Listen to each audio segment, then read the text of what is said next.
assumption that the shareholders capitalize a stream of future earnings, so in order to evaluate their shareholdings. So earnings per approach is the formula you have to use. Cost of equity is equal to earnings per share divided by net proceeds of an equity share. So cost of equity, you will have three approaches. One is dividend approach, second one is dividend plus premium approach, then third one is earnings per share approach. Then fourth one, cost of retained earnings. So retained earnings are income what it is left out after paying all the amount to be paid, like interest, dividend, everything after paying whatever the amount you have in hand will be your retained earnings. So retained earnings is a cost that will be withheld. That is, you will be retained in your hand for meeting other expenditures. So it also gives a firms the opportunity to invest these funds. Elsewhere you can invest and you can earn income also. So cost of equity, and next one is weighted average cost of capital. So you will give weightage for each thing. So weighted. So weight 1, 2, 3, 4, 5. So overall cost of capital. So weighted average method, average cost of capital is generally calculated on the basis of weighted average method. So this they have given you one problem. Capital structure is given. Overall cost of capital you have to calculate based on weight and market value. So they have given book value and market value, and equity weightage is given 14%, 13% for preference, and 5% for depth. So the answer goes like this. Take the amount, equity capital. So I'll show the question again. Equity capital book value 45,000, retained earnings 10,000, preference share capital 10,000, and debentures 30,000. That's what I've written here. They've written here 45, 15, 10, 30, total 1 lakh, and weightage is 14%, 13, 10 for every share they've given in the question. So take that weightage and you have to go for finding out 14% on 45,000, add all these things. So your total cost after your tax is 10,750. So weighted average cost of capital is 10,750 divided by your total, including all portfolio, that is equity, preference, debentures, and retained earnings. It is 1 lakh. So 10,750 into that is divided by 1 lakh into 100. Weighted average cost of capital is 10.75. And how to compute weighted average cost of capital for market value? So equity share capital 90,000 is they are given in the question. 90,000 market value, preference share capital is 10,000, debentures is 30,000. Take that, and the proportion is out of that total 1,20,000. What is the proportion of each and every uh, category of capital? Then find out the proportion, that is 14% on the proportion. You will get the weighted cost. So take all the total things. So total 11.613 will be the weighted cost of capital on the basis of market value. So book value and market value, the calculation is different by because the value differs. So book value, whatever the value they have given, you have taken, find the percentage of weightage given. And in the market value, you have to find out the proportion in the total and then give the weightage. Then we will move on to the third chapter, that is third unit, capital structure. Capital structure, in that first we will discuss about the leverage. So you have two types of leverage and why leverage is very important. All those things we will discuss in this chapter. So leverage refers to the ability of a firm in employing long-term funds having a fixed cost. So you will be using this for allocation of resources, possibly in a good condition, so that you are not going to lose your money in long-term funds. So it is the ability of the firm in employing long-term funds. So in employing long-term funds means like debt capital more, which should be less. Things will be uh, decided in this chapter. So it is having a fixed cost to enhance returns to the owner. So it is the employment of the funds. So which the firm has to meet fixed cost.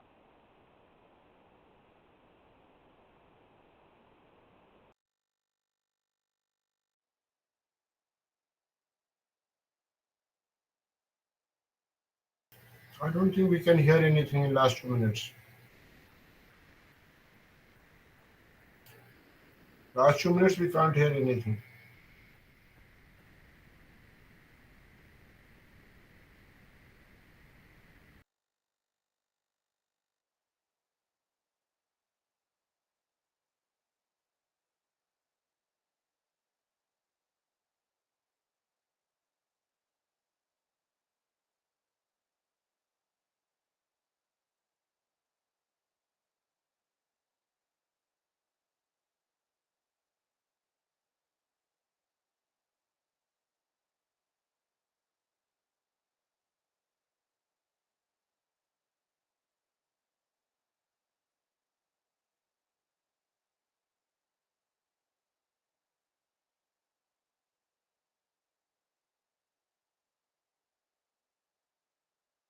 It is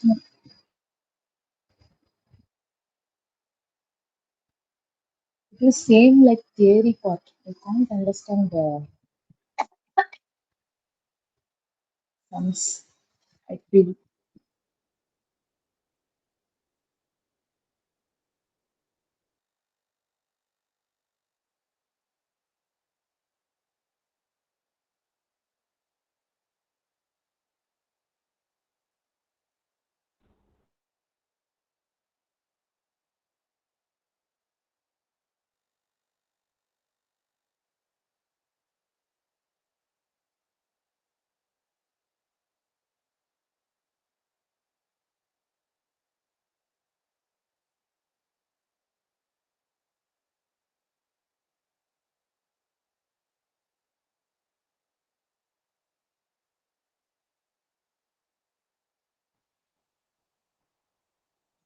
Sorry, where did where the link was stopped?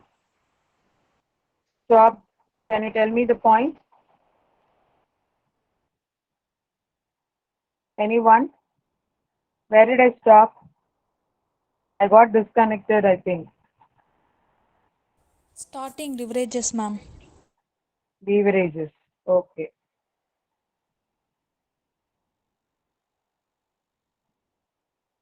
Can one of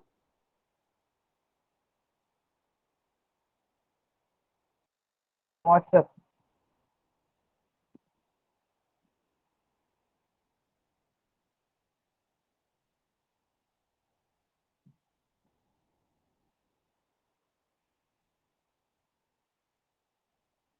Okay, I will continue from leverage.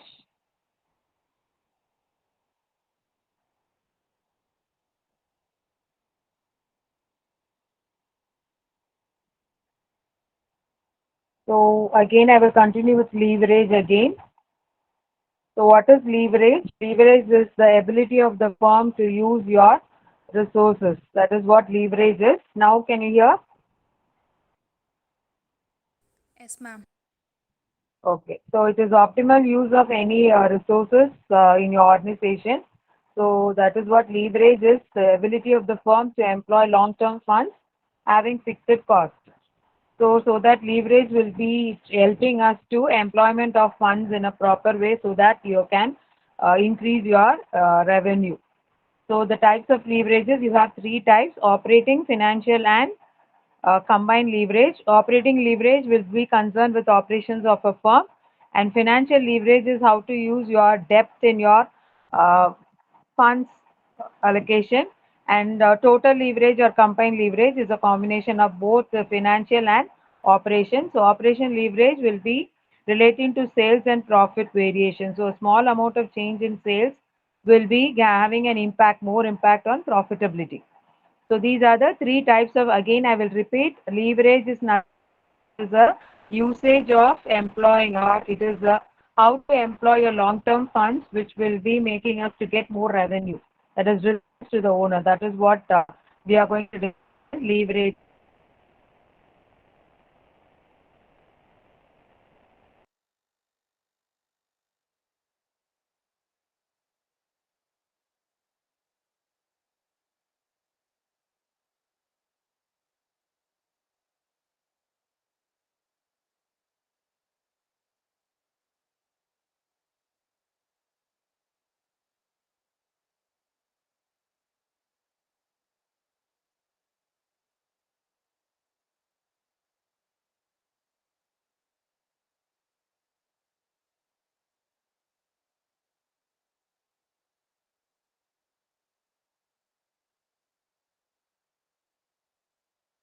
So you have to calculate operating leverage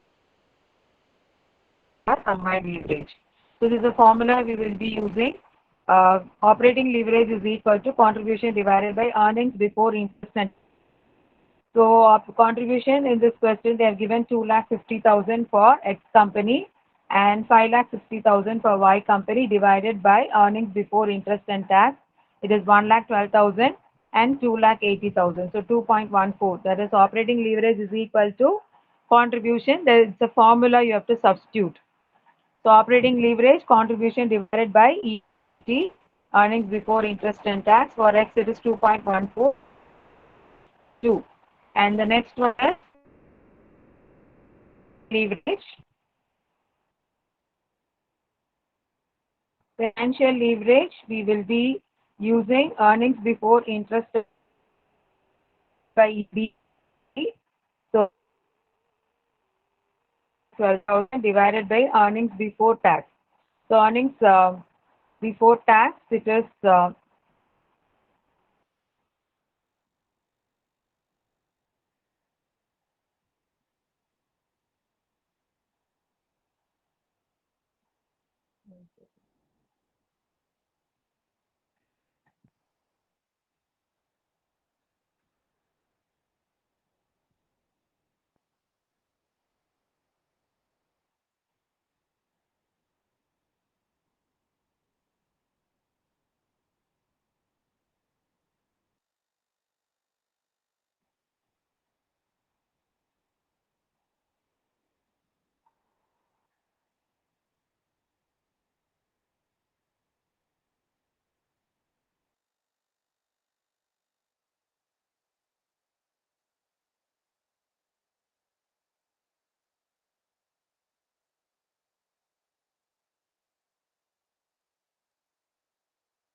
and 3.50.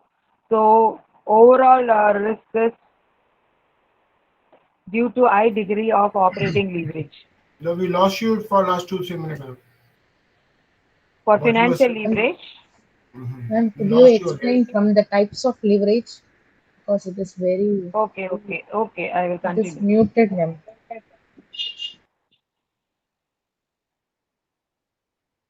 See, financial types of leverage, three types, financial, operating, and combined leverage. Financial leverage will be how to use your debt more in your will be financial. Operating leverage will be having a relation with the operations of the firm so that we will be relating sales and profit impact. So that when there is a slight change in sales, profit will have a impact on it. So that is operating leverage. Combined leverage is a combination of both. Both financial and operating will be combined. So it may be defined as the potential use of fixed cost, both operating and financial, which will be magnifying the effect of sales changes on earnings. The total leverage is a composite leverage, is a combination of financial and uh, operating. Asked you to calculate your Ma'am, all the again three the voice types. is breaking, ma'am. Now, one second.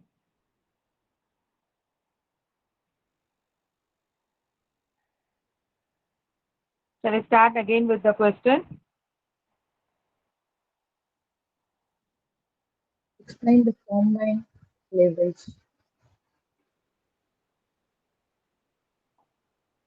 Okay. Combined leverage is a combination of both or composite leverage. What is the combination is both financial and operating leverage will be in existence. So you will be using combined leverage which will always have a using of fixed cost. Fixed cost means the cost will be fixed. So which will be magnifying the sales changes on the earnings per share. So there will be a greater impact when there is a change in sales, earnings per share will be changing. This is a question where we will find out how to calculate operating, financial and combined leverage. So sales is given, variable cost. Normally, when it is not given with the calculation, you have to change the format. So sometimes in some questions, sales, variable cost, fixed cost will be given just like that. So prepare a statement showing contribution. So what a statement showing contribution is, sales minus variable cost will give you contribution. Contribution minus the fixed cost will give you profit. So from that profit, if you reduce your interest, you will be getting profit before tax. That is before charging tax, what is the profit you have, that is you want for some operating leverage, sorry, financial leverage. So this is a question given to companies. You have to find out which company is efficient or which company can be selected out of the proposal. So operating leverage formula, contribution divided by earnings before interest and tax. Contribution is given in the question itself, 2,40,000 and divided by earnings before interest and taxes, 1,12,000. So again it is given in the question itself, 2,40,000 divided by 1,12,000 for X and 5,60,000 divided by 2,80,000 for Y. So divide it and you will get your operating leverage in terms of times, 2.14 and 2 times. So operating leverage for X company is higher than Y company. So X company has greater degree of business risk. So your net income, that is, it will be varying disproportionately with sales. In case the sales of first X company sales is lesser than one Y company. So second one, financial leverage, earnings before interest and tax divided by earnings before tax as calculated in the question, divided 1,12,000 divided by 64,000. Both the companies it is getting same amount of financial leverage. What is financial leverage? It is using your debt. So whether we can use your debt proportion more in your financial leverage, will be explaining that. So that is 1.74 times, both it is same in both the companies. Combined leverage, my voice is clear? Yes, ma'am. Okay. So combined leverage, again, you will use this formula, contribution divided by earnings before tax. Contribution divided by earnings before tax as it is given in the question, 2,40,000 divided by 64,000 and 5,60,000 divided by 1,60,000. So your overall business risk is slightly more in X compared to Y. So due to high degree of operating leverage, even degree of financial leverage is the same. So that is what the interpretation you can do for your. So I'll repeat again, operating, financial and combined leverage. Operating will be relating with operations of the firm.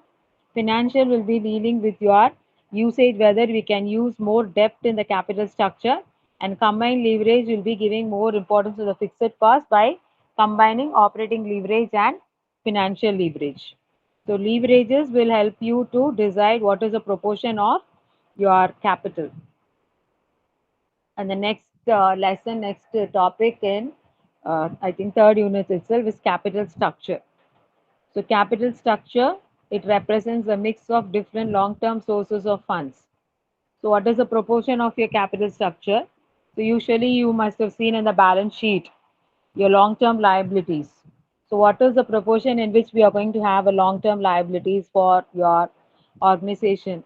So capital structure, it is a mixing of long-term sources like loan, preference share capital, equity share capital, retained earnings.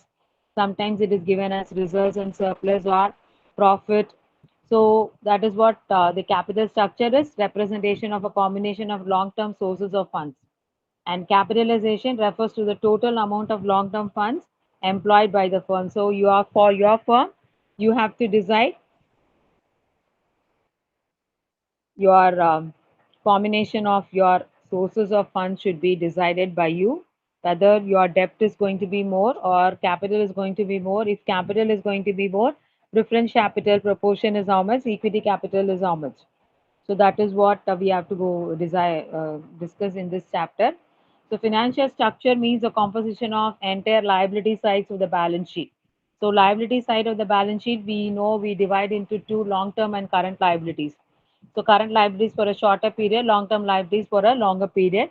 And this thing we are going to decide what will be your optimum capital structure.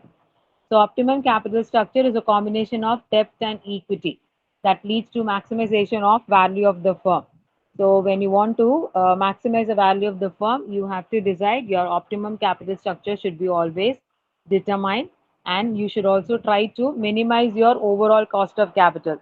Overall cost of capital is a combination of four cost of capital, what we have discussed in the previous lesson. Cost of preference, what are the other? What are the four combination of overall cost of capital? Anyone?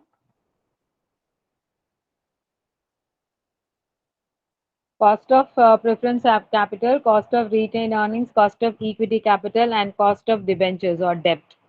So that is what we will tell as cost of overall capital.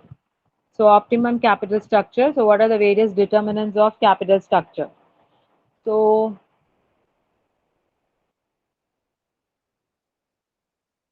capital structure, any doubt? What is capital structure? So capital structure, it represents a mix of different long-term sources of funds.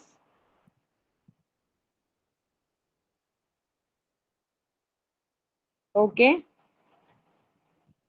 So optimum capital structure, we have to decide whether the combination of debt is going to be more or equity is going to be less or more. That will be helping us to maximize the value of the firm and minimizes the overall cost of capital.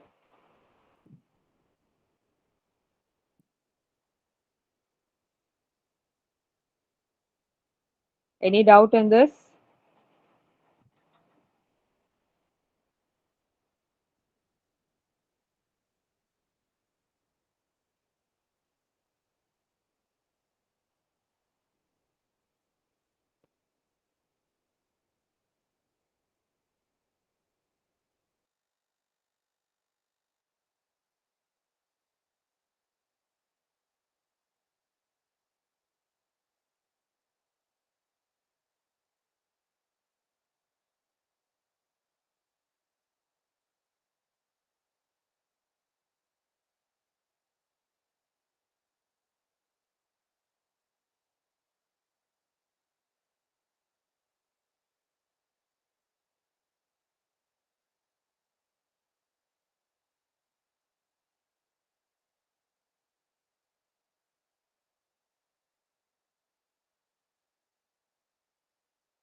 Good afternoon to all.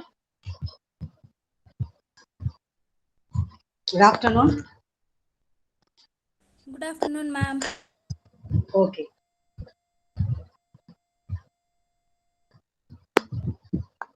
Now we can start business, environmental and laws.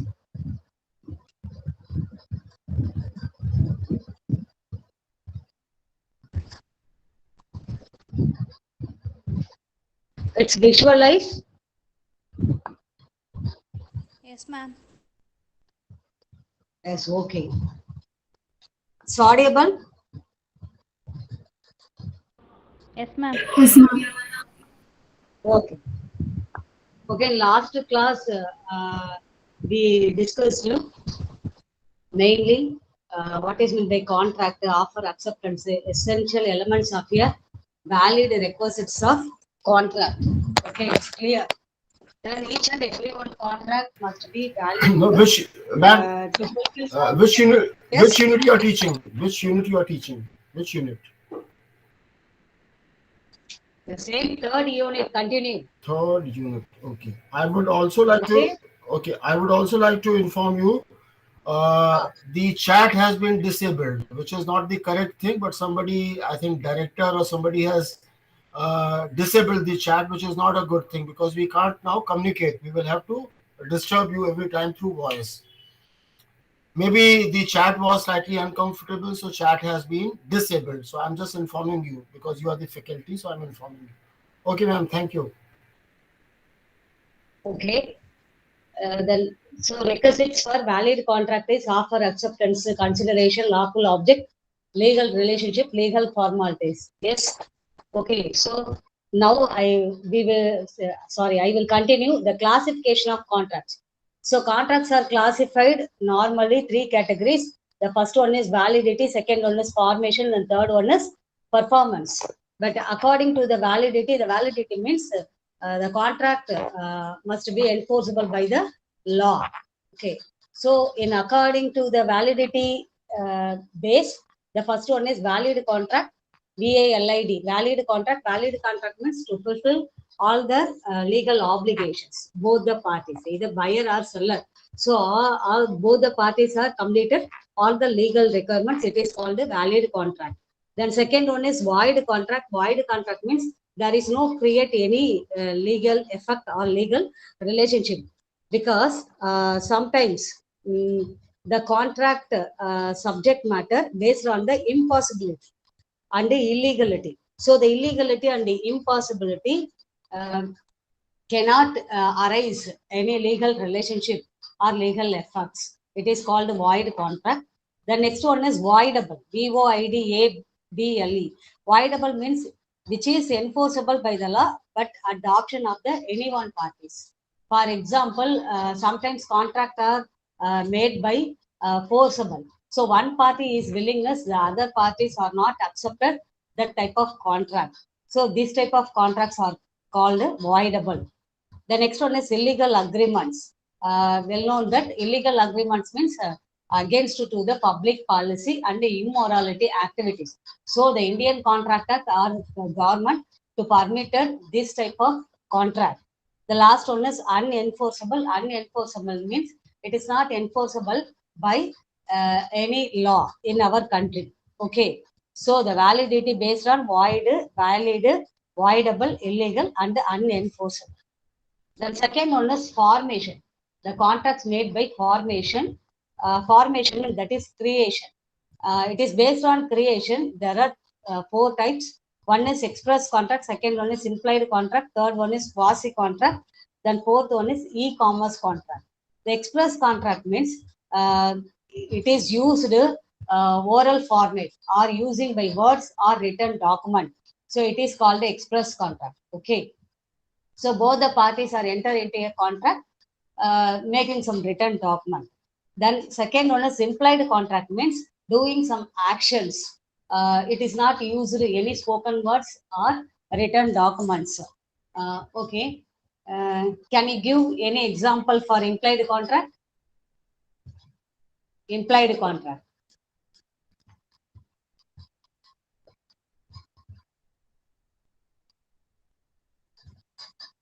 Ma'am, once again tell implied contract meaning, ma'am. Implied contract means doing any actions, not using spoken words or written documents. Express contract means it is directly expressed both the parties, used by written documents or used by spoken words. We are enter into the contract. But implied contract, there is no using any written document or spoken words, just only doing actions. But the contract made between the two parties. Indirectly contract created. Okay. Okay, ma'am. We are going to some, for example, using weight machine, WEIGHT.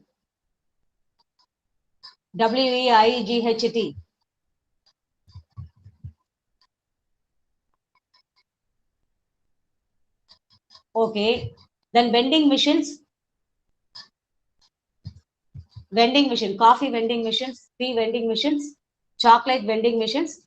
We are going to insert a coin and given chocolates or coffee and tea. Okay. So in this situation, the contract made by both the parties, the vending machine and ourselves. Okay. But we are not using spoken words and not using any written documents. But the contract automatically created for vending machine and ourselves. It's clear. Listen, express contract means you and me. So both are enter into a contract. I am offering my car. Okay, selling the car. Then yourself accept or rejected. Okay, say I am asking to you, are you willing to purchase my car for 50,000 or 1 lakh rupees? Okay, maybe are you willing to accept this offer? Okay, so this type of contract is called express contract. But implied contract, both the parties are not directly enter into contract. The situations are made up of the contract. Okay, do you know? You don't know that concept of vending machines? Vending machines automatically We selling the know, product. ma'am. Yes. Yes, the weight machine also the same process. We are going to insert the coin, the weight machine given some card. Okay, we know that the weight and also backside mention some statements. Correct. So in that situation, the weight machine and ourselves create some contract. So put the coin and get the informations. Okay. The next one is quasi contract. Quasi contract means it is not the real or actual contract, but the reasonableness of the actual contract. The example is finder of goods. Because Mr. A and B directly enter into the contract for some purpose. But sometimes we are going to the street, we found some goods. Okay. So taking our custody. But sometimes the finder of goods used ourselves. For example, the short life goods, either flowers or eatable products. But it is valuable goods going to hand over the police station. Okay. So in this situation, automatically the unknown person and ourselves, the contract automatically created. It's clear? It is called quasi contract. Again repeated, quasi contract means it is not actual or real contract, but it is based on the reasonableness of real contract.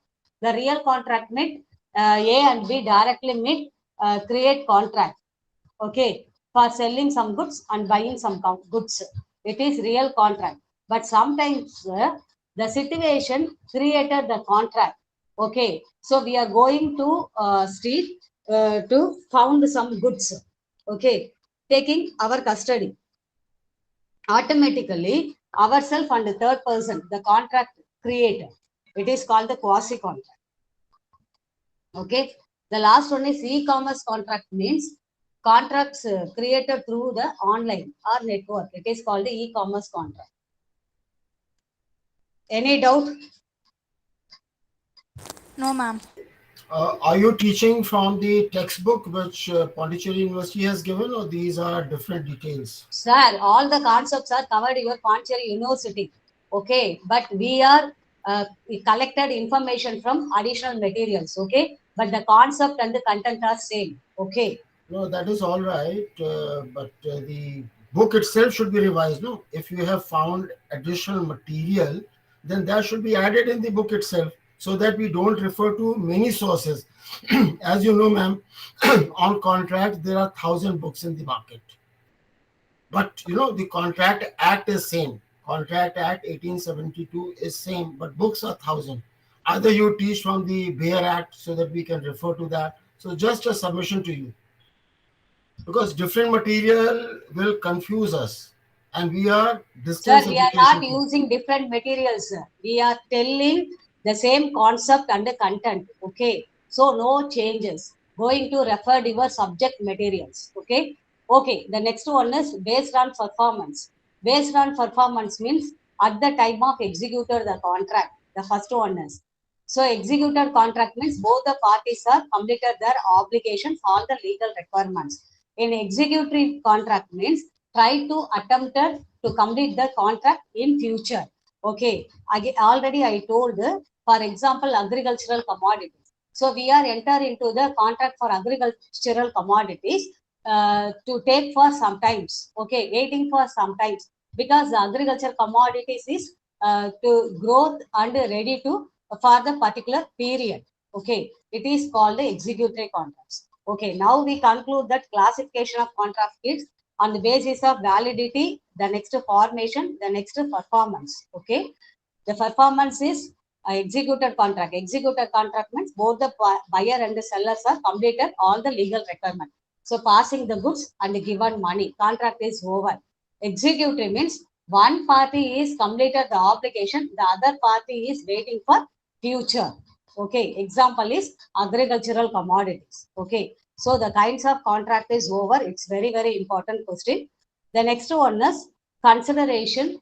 Consideration means already told, it is something in written or benefits. Okay, so the parties are enter into contract. Both the parties are having something in returns.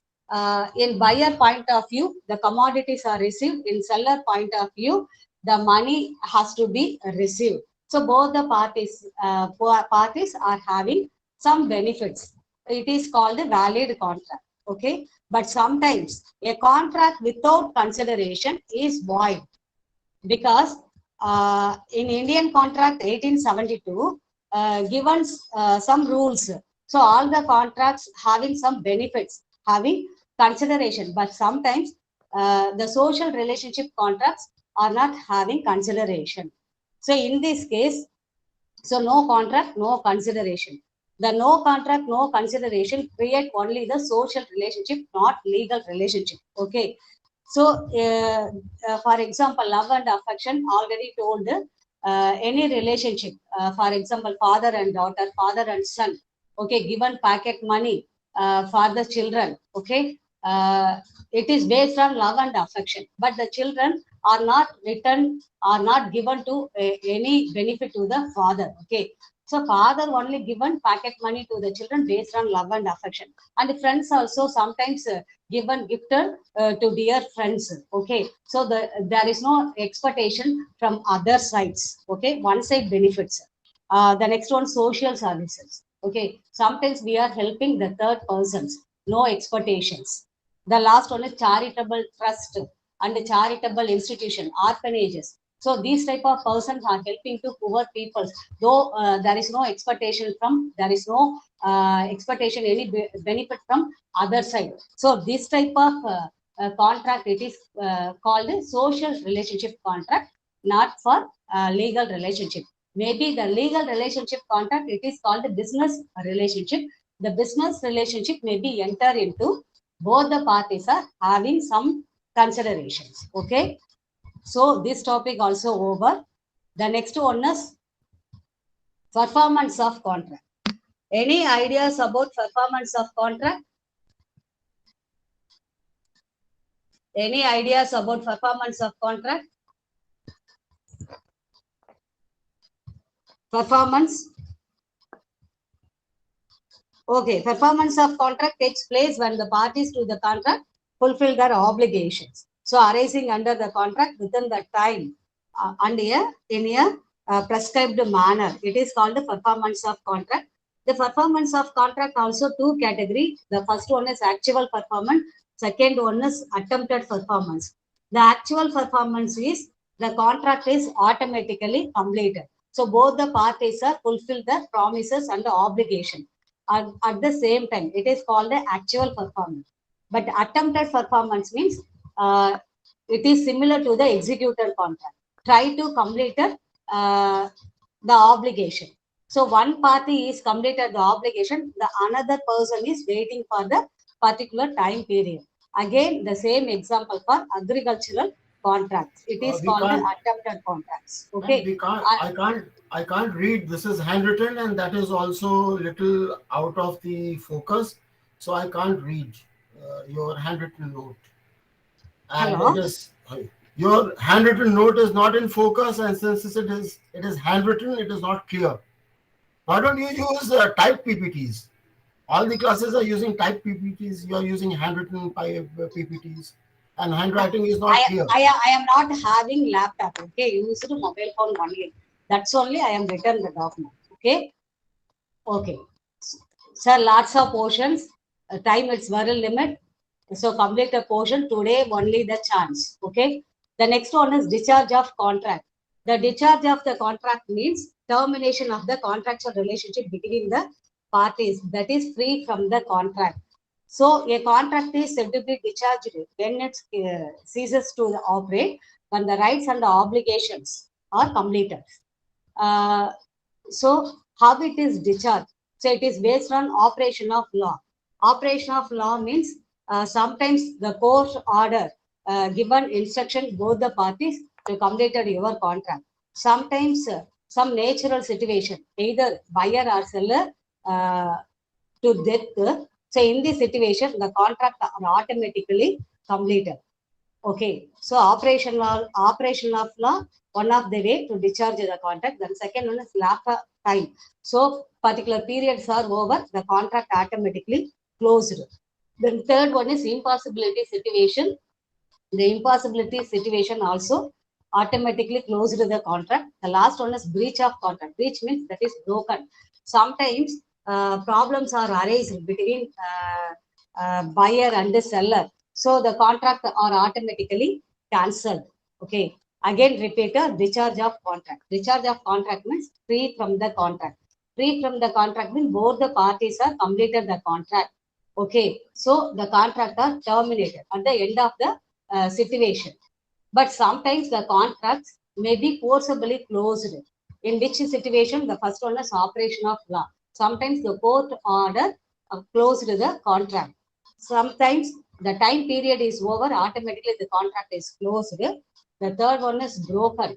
Sometimes the problems are arising between buyer and seller, the contract automatically closed. Okay. Okay, the next topic is remedies. Okay, the contract is closed automatically, it's no problem. Sometimes due to arise some disputes or problems between the parties, so to asking some remedies, that is compensation. Remedies means compensation or solution to asked by the affected parties or injected parties. Okay, so remedies given by different manner. The first one is rescission. RESCISSION. Rescission. Rescission means resigned or refused the contract. For example, Mr. A and B enter into the contract normal, but at the time of executed, both the parties are raised some problem or created some dispute. In this situation, either buyer or seller automatically resign the contract and cancel the contract. It is one of the solution.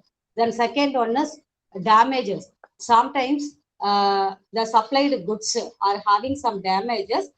The buyer are asking the damaged portion compensation. It is also one of the solution. The next one is quantum merit. QUANTUM MERUIT, quantum merit.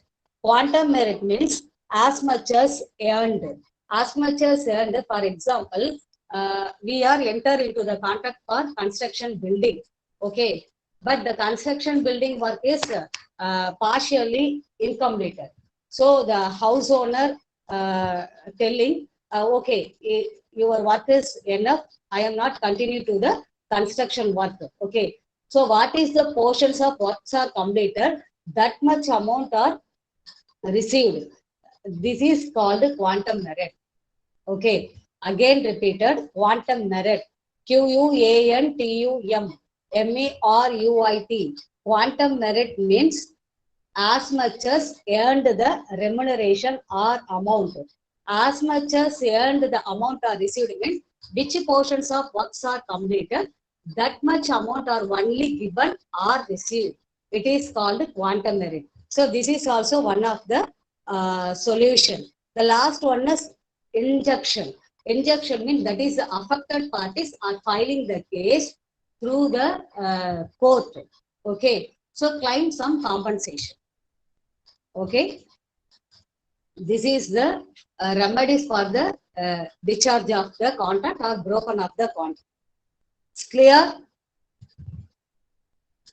It's clear?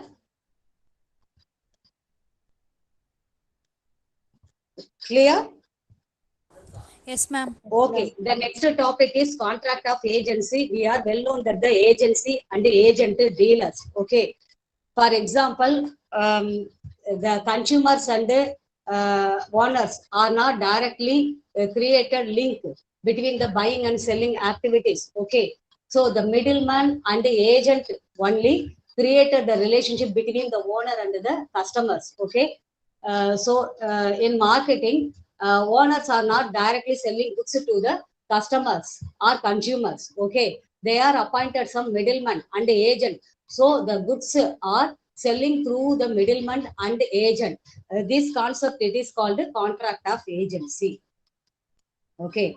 Again repeated, goods are selling through the agent or middleman. So we are using some terms, retailers, wholesalers, correct? So the resellers and the retailers and the wholesalers selling goods to the customers. Okay. So the contract of agency, contract created between the owners and the agent. Okay. The specific persons are appointed for this purpose, selling goods. Okay. So the principal person, agent and the co-agent. Principal person means owner of the goods. The next agent means that is the middleman, either wholesaler or retailer. Co-agent means it is subordinate to the agent. Okay. In this point, the main information is the agent are appointed for specific remuneration or allowances or commissions. Okay. The next another one is the agent and middlemen not to maintain secret any profits. Okay. They are rights to receive only the remuneration, allowances and commissions for the middleman work, not to secret, not to maintain any secret profits. Okay. It is the main importance information. Then in principle, that is owner side, the owner also given remuneration or allowances or commission to the agent. Ma'am, please Okay. focus on So, the PPT. Your PPT is not changing, please. Yeah, yeah. Thank you. Please, thank you. Thank you. okay. So the contract of agency, it is also automatically terminated. The agency, the agent or wind up the contract, the objectives is over. Sometimes due to problems arised from owner and the agent, automatically the contract is closed. Sometimes the principal person voluntarily cancel the contract, the agent to file the complaint to the to meet the court, claim the compensation. Okay. So it is a normal process followed, the Indian Contract Act 1872. Okay. The next one is Sale of Goods Act 1930. We are well known that the sale of goods. What is meant by sale of goods? What is meant by sale of goods? Sale of goods. Yeah, it is sale of goods only, or it is sale of goods and services both? Yes, very good. The sale of goods means seller transfer the goods to the buyer. It is called the sale of goods. But in sale of goods, the main objectives and the main some terms and conditions are required. The first one is sale, then second one is agreement to sale. Okay, we know that the concept sale. Sale means currently, immediately transfer of title, transfer of ownership from seller to the buyer for a fixed price. It is called sale. Any ideas about agreement to sell?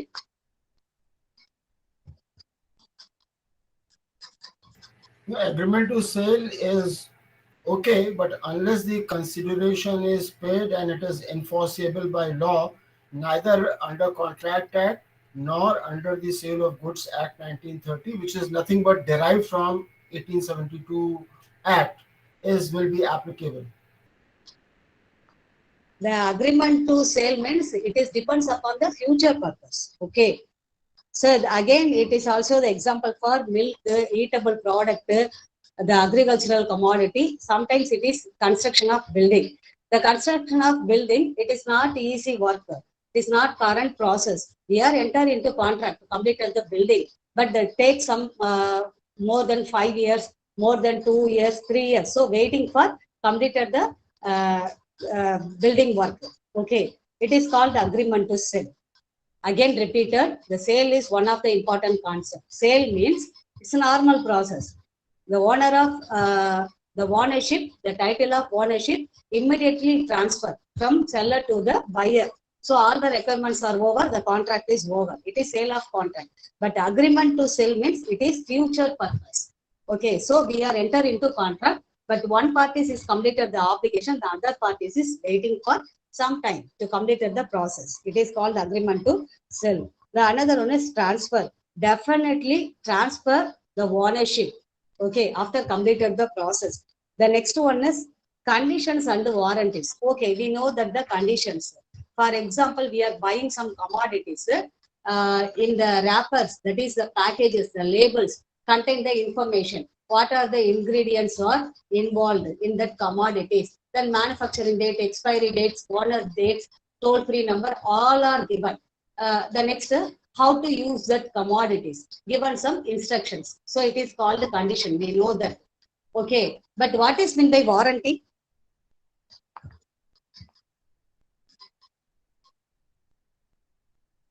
What is meant by warranty? There are Warranty means any products are buy, suddenly he's repair, he can claim the warranty. He can no pay the money for repair charges. Okay, there are two aspects. One is warranty, the other one is guarantee. yes. Warranty is slightly lesser in terms of legal enforcement. Guarantee is slightly stronger. Warranty covers a few things, that in the event of ABCD, the seller will do XYZ. So that is what warranty is, and duration is also there. That warranty is for 6 months, 1 year, 2 years, etc. Okay, it's very simple. Condition, warranty and guarantee. Okay, it's correct. Warranty, it is given chance exchange the commodities. Is correct or not?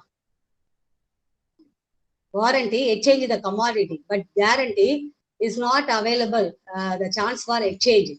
For example, only provide after sale services, free repair charges. That's only provide guarantee. Okay, not allowed exchange the commodities.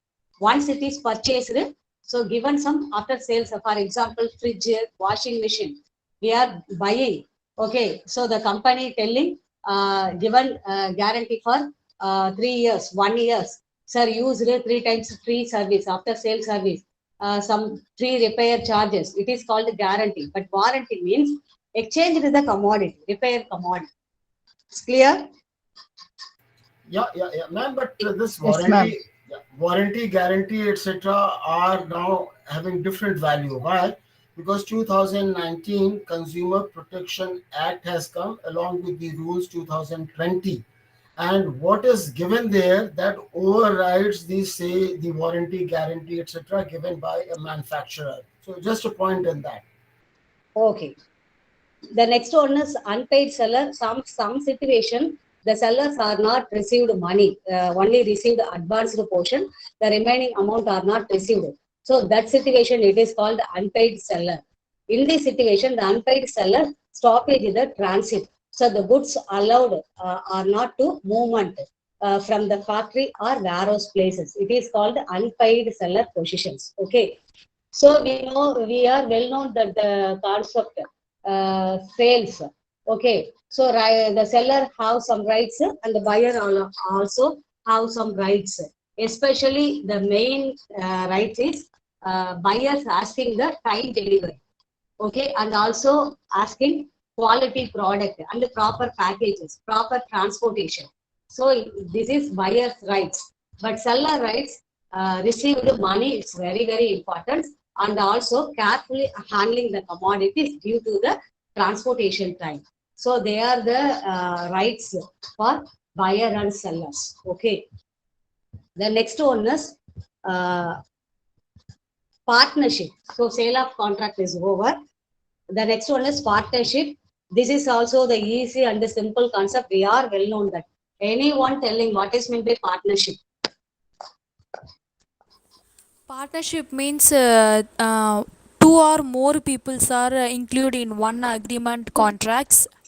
These Very are good. partnership. Okay. For what purpose? Okay, it's correct. Any business contract. Business contract. Okay. What are the agreement are made upon these persons?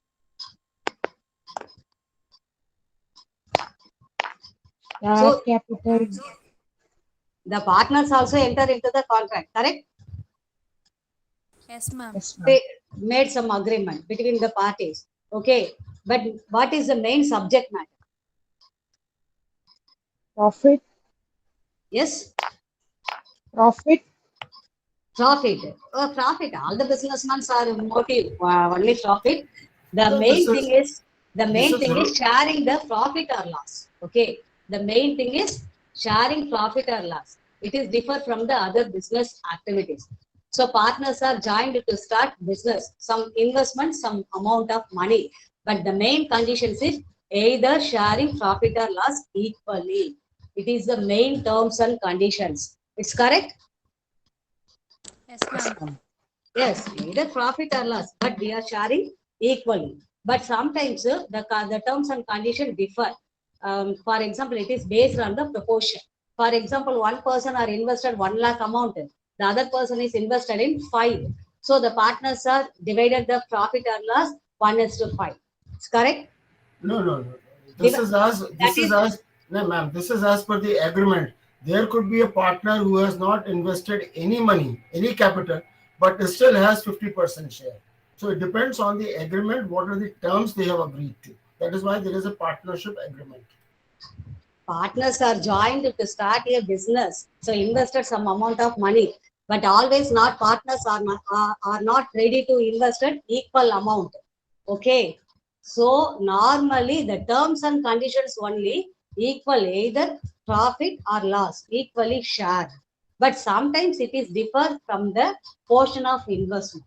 That is only the partnership act. Okay. So partnerships over. Okay, it's over. Normally types of partners, we know that active partner, sleeping partner, minor partner, secret partners, etc. But I have one answer. What is meant by sleeping partner? A person who is not involved in day-to-day working of the firm. Very good. The persons are not involved in management activities. So they accepted only the profit. Correct. It is called the sleeping partners. Okay, the Pro- partnership. Profits and liability also. Whether you are sleeping partner or not, liability will come on you also. Yes, yes, your answer is correct. Okay, the partnership is over. The next one is Negotiable Instruments Act. Any ideas about negotiable instruments?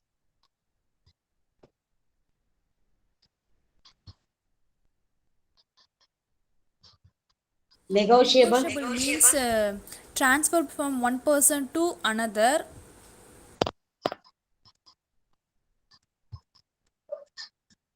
Okay, correct. Negotiable means it's Letter of credit. Okay. Negotiable, the general meaning is that is negotiable. It is transfer from one person to another person. Okay. Okay. In business activities, all the time the parties are not handling currency amount, that is liquidity amount. Sometimes the parties are not having liquidity portion of cash, but that time using some paper currency. That paper currency, it is called negotiable instruments. Okay, again repeated, in business activities, the paper currency and liquidity currency, both the currencies are used. Liquidity currency means that is we are handling some amount of money used for business purpose, but sometimes we are not having money used some paper document. So this paper document, this paper currency, it is called a negotiable instrument. So the negotiable instruments are transferred from one person to another person. For example, promissory note, bill of exchange, and check. These are the main three instruments are used for business activities. Okay. So the promissory note, bill of exchange, uh, after we are discussing. But what is meant by check? Check is a bill of exchange drawn on a specified banker. Okay. Check. It is a written document. It is an unconditional order. Correct? Yes, Yes, ma'am. ma'am. Yes. So the banker signed by the drawer, then requiring the banker to pay the demand on a sum of amount for some specific person. Okay. But the check contains two information. Uh, Showing this picture, sometimes the check picture, the leaf, contain the word bearer. What is meant by bearer? The person who is carrying a check, and he will represent the person who has signed the check. For example, if I sign and you are the bearer, it means I'm assigning my right to you as far as the mentioned amount is concerned to you. And you can exercise my rights in the bank to draw that money or to make a draft, etc. Yes. The bearer means who took over the document using going to bank to transfer the money to our account. Okay. The bearer, okay. Okay. The check, okay. All the details are for date, rupees, in words are amount, year. Okay. All the portions are completed. Okay. What are the validity period? 3 months, ma'am. 3 months. Okay. Then any other period are extended? The person who owns the account, she or Hmm. he can extend that by signing on that. For example, date is mentioned 20th August 2023, and therefore 3 months will be calculated from now. But the person can sign and mention, say, 30th January 2024. Then again, it will be 3 months from that day. Yes, only extended for the again 3 months. Okay, not for more period. So totally the validity of instruments 6 months. Okay, very good. So check, okay, well known that concept. But sometimes the check on contains some lines. For example, this type of picture. This is what? It means it is not bearer and it will go into a specific account or to the specific person only. For example, I sign a check, a cross check, and I write Pondicherry University, then the money can get into the account of Pondicherry University only. It Only. cannot get into Chennai University. Yes. Okay. Again, now conclude. Check. Check means it is also one of the negotiable instrument. Okay, made by some person. Okay. So this type of check, the bearer check is who is getting or going to take that type of document, going to give mid bank and withdraw the money. But it is not safe, the bearer check. Okay. But the crossing check, it's very, very important. It is the security check. So, for example, the crossing the parallel lines mentioned some name. For example, account payee, particularly mentioned Mr. X, Mr. Y. Sometimes some company names are mentioned within the parallel lines. Sometimes they mention the word not negotiate. Okay, so the amount are safely transferred to particular person or particular companies or particular institutions. Okay, not anyone misused this type of check. For this purpose, the checks are contain some lines. It is called a special crossing. But this type of checks are called open check process. But this type of checks are easily misused for some persons. Okay. Okay. The check is over. Another one is promissory note. What are the difference between promissory note and bill of exchange? Both are the same concept. They are represent for some persons given money. But what are the slight difference? Promissory note and bill of exchange.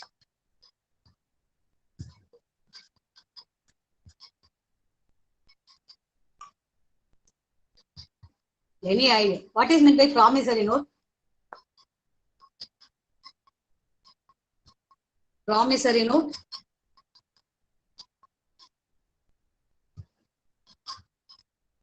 Is payable to debtor. A promissory note normally contain the word is very important. I promise to pay. I promise to pay. Promissory note contain the word is I promise to pay such amount for that some person. Okay. But the bill of exchange also money given to another person. But there is no contain the word I promise. That's only the difference. But otherwise, promissory note and bill of exchange, both the documents, both the negotiable instruments are given money to some persons. Okay. But in promissory note, given the word, especially mentioned the word, I promise to pay. Used. That's only valid. But in bill of exchange, there is no contain the word promise. Just the sum of money given to some persons. Okay. Promissory notes, it is used for credit worthiness. Sometimes we are going to asking loan amount for creditors. Okay, that time we are making the promissory note. Such and such person, so settle the loan amount within the time period. Mention the document. So and also require the witness person's signature. But bill of exchange normally buying and selling purpose used.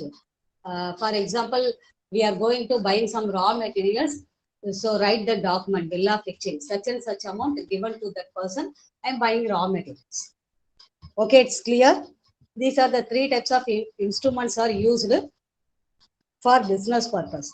Paper currency. It's clear. Yes, Okay. ma'am. Okay. Thank you. The next, the business law is totally over. Next, we are entering into factories act. Any ideas about factories act? Your voice is not clear. Your Okay, voice is not clear, ma'am. Okay, now it's No, clear. no, no. Now, Not yet. No, not yet. okay, now it's clear. Now it's clear. Now it's clear. Okay, what are the ideas about factories act? Anyone telling?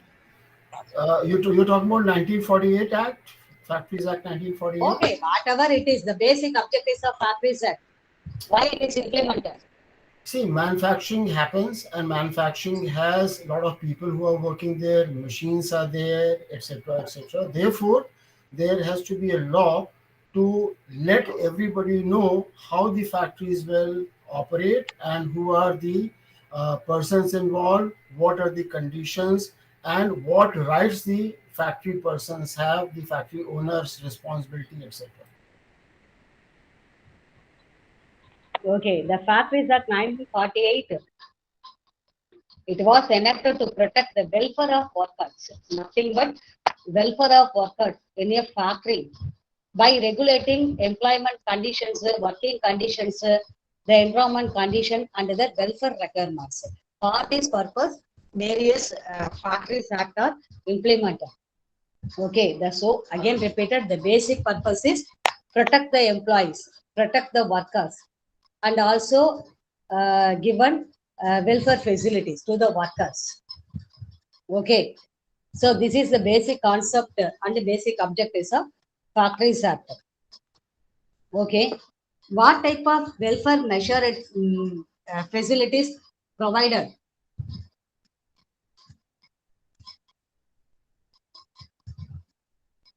What type of welfare facilities required for workers, especially in the factory?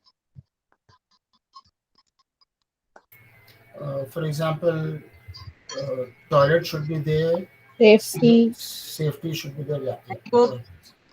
Then,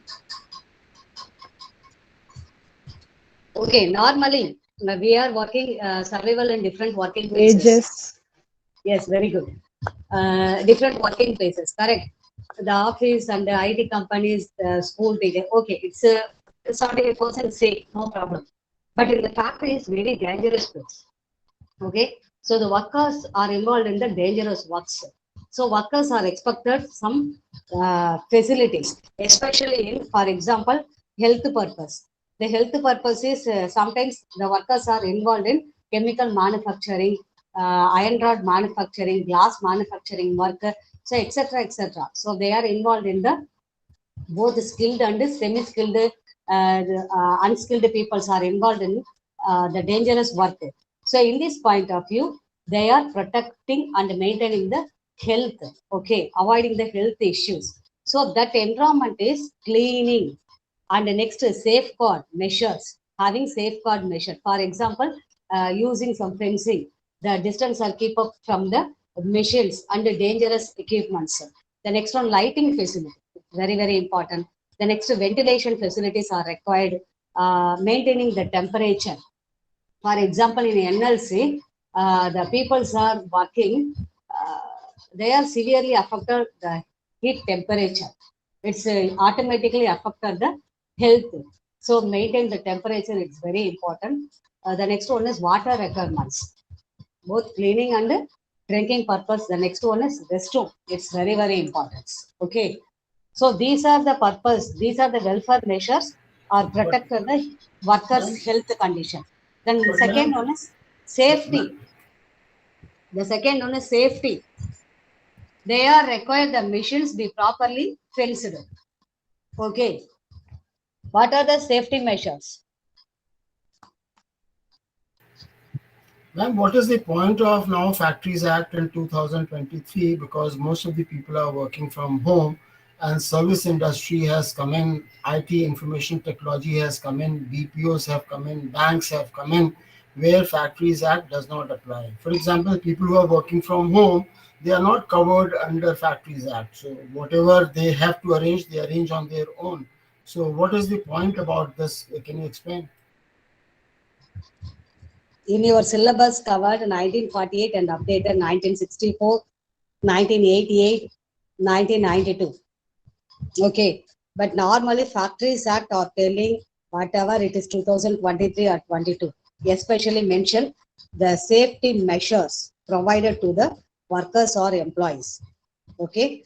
We are discussing factory, not for sophisticated workplaces. Okay.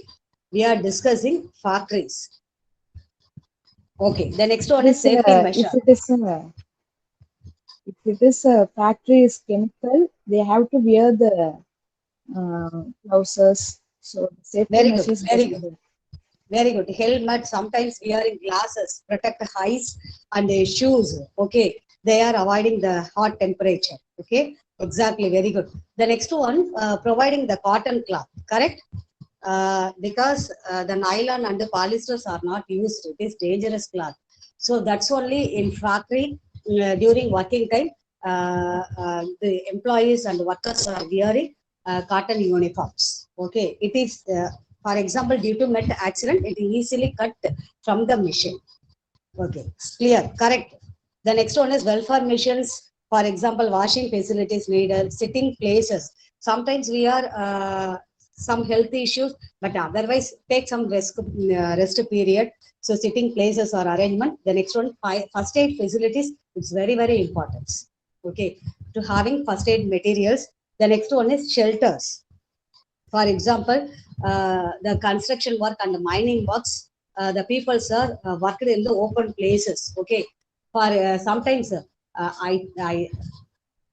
if you have any chance to visit NLC, get permission from the that company, but it's very dangerous. We are looking at places. Um, the persons are working in the open places, so need some shelters for rest period. The next one is lunchroom facilities is very important. Canteen facilities are needed. The next, the factories are mentioned. The total working hours are 48 hours per week. So not more than hours are not given. Maybe given more than 48 hours. The factories are strictly mentioned. Given double wages. Again repeated, the factories are given per week 48 hours only. Maybe extra hours are given for the workers, but paid the double wages systems. But the companies, the factories are not followed this type of systems. The next one is leave allowances. So all the factory members or workers expect leave allowances.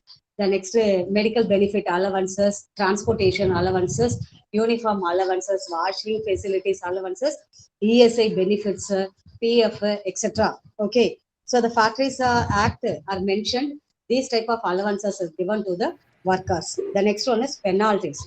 Maybe sometimes the Factory Act violate the rules. Either board of directors or owners or managing directors make some punishment. Maybe imprisonment or paid some fine amount. For example, any accidental problems or any dispute means problems arises between the management and the workers. Okay, so given minimum imprisonment period for 2 years, 1 year, but in some severe case given for 5 years punishment. The fine amount, it's very limited. For example, 5,000, 10,000. In some cases only received 2,000. Okay, so the Factories Act mainly implemented for the purpose of protect employees and also uh, given information for providing welfare measures and the safety measures.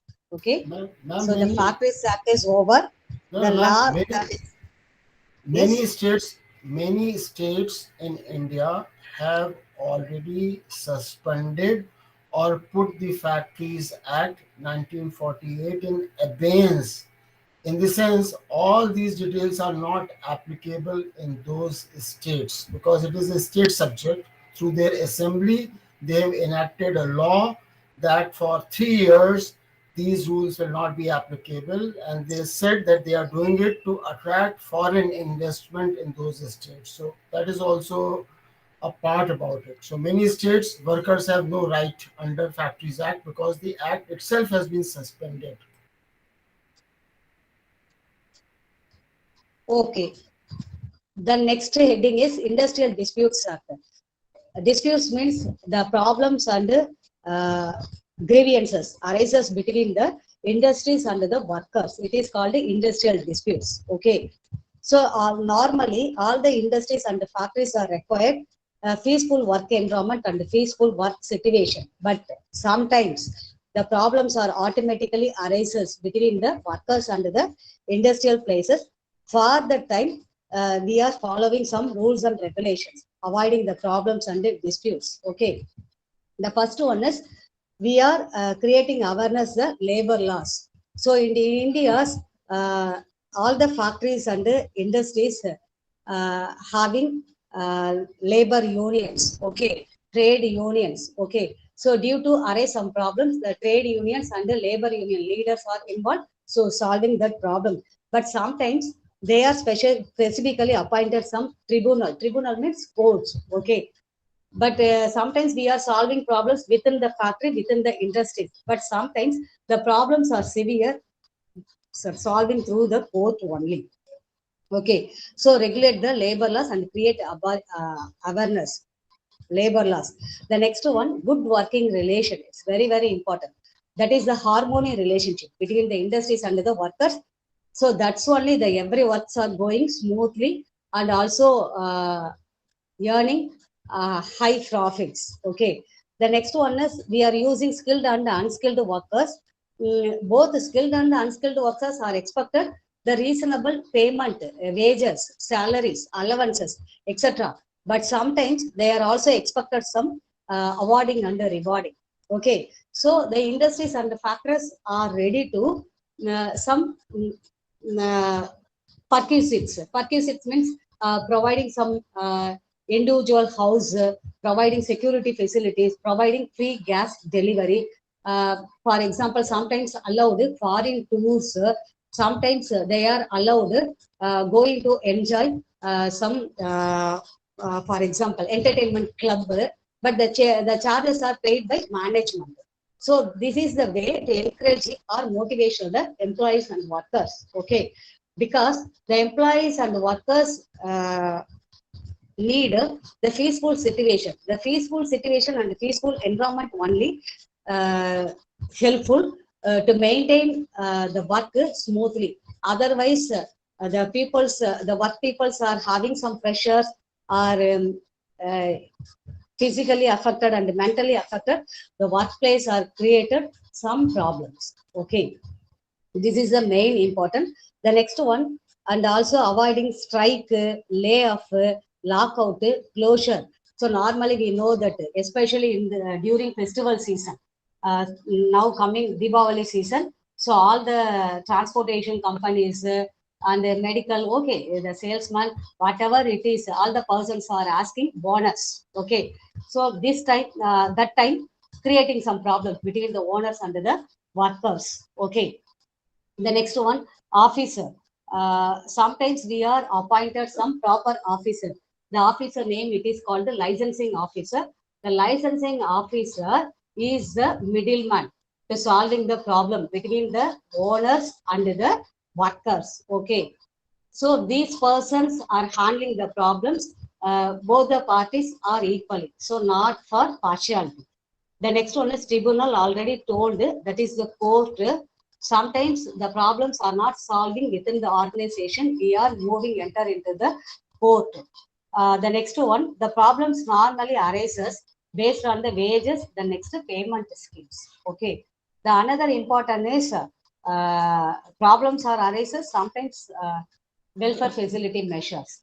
The peoples are requested, sir, providing restroom facilities, proper drinking water facilities, canteen facilities.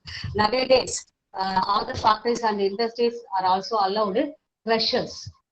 Okay, because the women workers are also working that places. So they are having children, um, used the crush rooms. Now the factories are allowed the crushes. Okay. Again, the final is industrial disputement, industrial problems, industrial grievances arises between the owners and the workers for the purpose mainly bonus, wages, and the payment schemes, sometimes welfare measures. So in this situation, the problems are solved by license officer, but sometimes it is not solving within the organization. We are going to move to the court. Okay. The next one is employee compensation. We know that the compensation, for example, during the work time, met some accident. So the workers or employees asking the compensation. Okay. But the compensation providing some reasons, for example, especially in the skin diseases, hearing problems. Sometimes the workers, for example, mining works, they are drilling the used machines.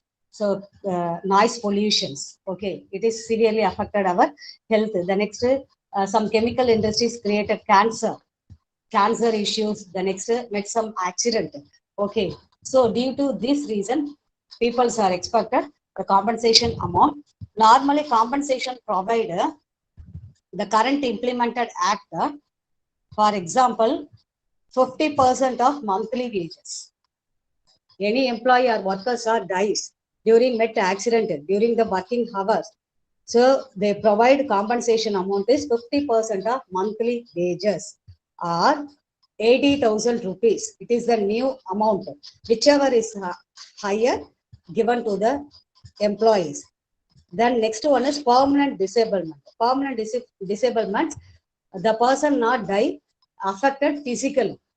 For example, 60% physically affected, uh, they requested the compensate, the amount is only 90,000 or 60% of monthly wages.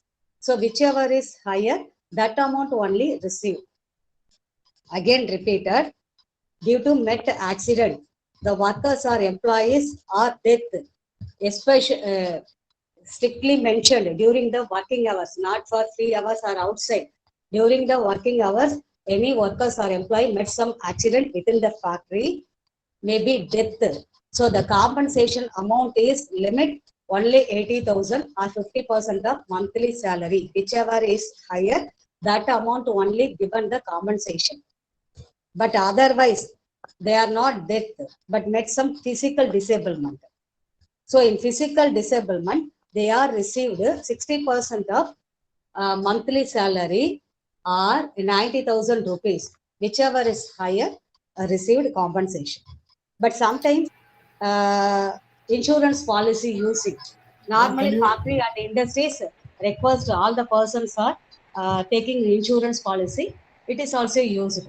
ma'am, can you give a break, please? Can you give a break now? Okay, I will complete this topic. Take 10 minutes breaks. The last one is Wages Act 1948. Wages Act means paying minimum wages to all the workers or employees. Okay. The next one, protect workers, fixing hours. Normally, minimum wages means decent standard of living amount. Decent standard of living means the amount is used for basic educational purpose, medical purpose, and shelter and food allowances. Fair wages means more than the minimum wages. More than the minimum wages means it is used for some sophisticated lifestyle. The living wages means it is affordable life. That is the comfortable life. We are enjoyed the sophisticated life. Okay. So these type of wages are required the workers or employees. Okay. So the factories are wages are all the over. The last one topic is companies are going to take rest. Come to take 10 minutes rest.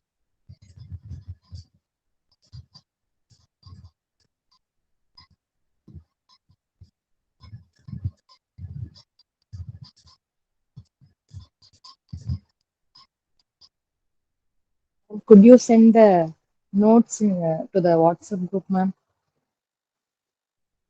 Definitely, after completed class hours, entrepreneurship management, business environment laws notes, both the notes are sending to your WhatsApp group and star mail ID. Okay, Thank no you. doubt. Thank you so much, ma'am. And No Thank you. doubt. I have provided you my email ID, ma'am. Yes, Can you yes, please? no Thank you. doubted. Mr. Thank you, Rajesh, ma'am. no doubted. I am also sending you, sir. Okay. Okay, okay. Ma'am, my name is Rajendra. Yesterday you were saying Gupta, I'm not Gupta. Today you are saying Rajesh. No, no problem. I'm more interested in content rather than the name and other things. They are not relevant. Okay, Thank you. okay, okay. Take rest. Ma'am, it is, we can see only the notes is enough, ma'am. Then what? Any other materials are needed? No, no, because Hmm. the book and the notes are similar, ma'am. Now only I checked it. Hmm. The same thing contains, but it Hmm. is very useful. The notes are very useful for us.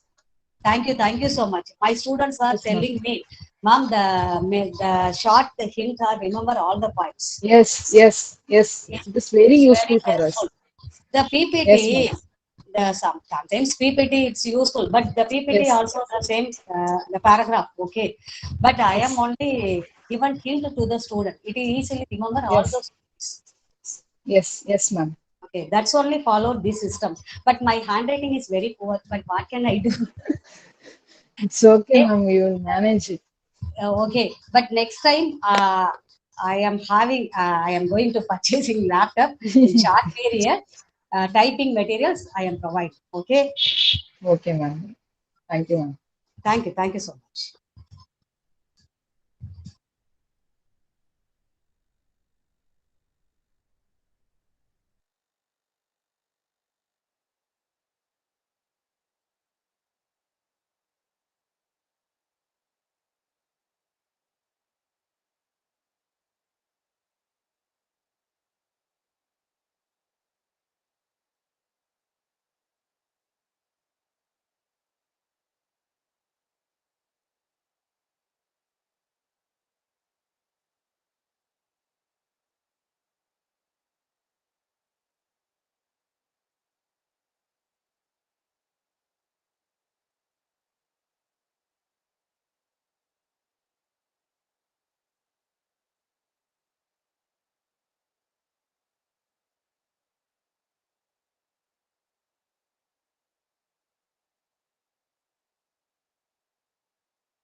I can start.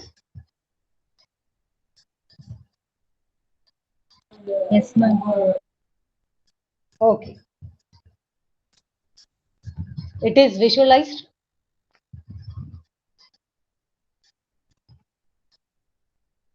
Screen is visualized or not?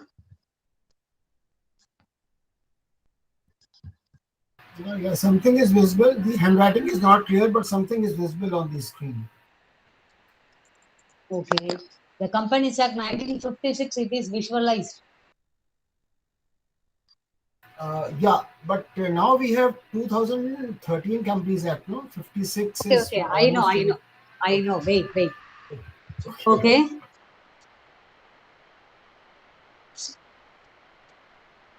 The Companies Act 1956. Okay. So it is based on under first act implemented in our India. But now it is updated 2014, 13 and up to 2018. Okay. But otherwise, the changes are little bits only, not for um, otherwise. Okay. The first one is what is meant by company? Company is a company which is registered under the Companies Act, either 1956 or 2013. Okay, it means an association of individual. Okay, formed for some purpose or business purpose. So it is voluntary association. They are invested some capital amount. Okay, that capital amount are divisible into small units. It is called shares. Okay, so normally the persons are jointly to start a business. It is called companies. But the companies are having some special characteristics. The first one is separate legal entity.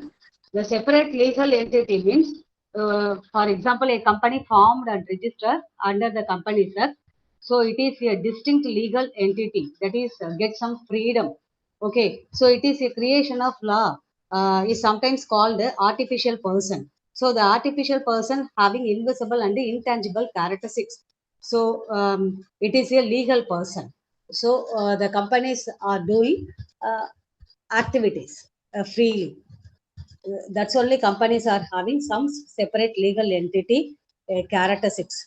The next one is perpetual succession. PRPECTUAL, perpetual succession. SUCCESSION.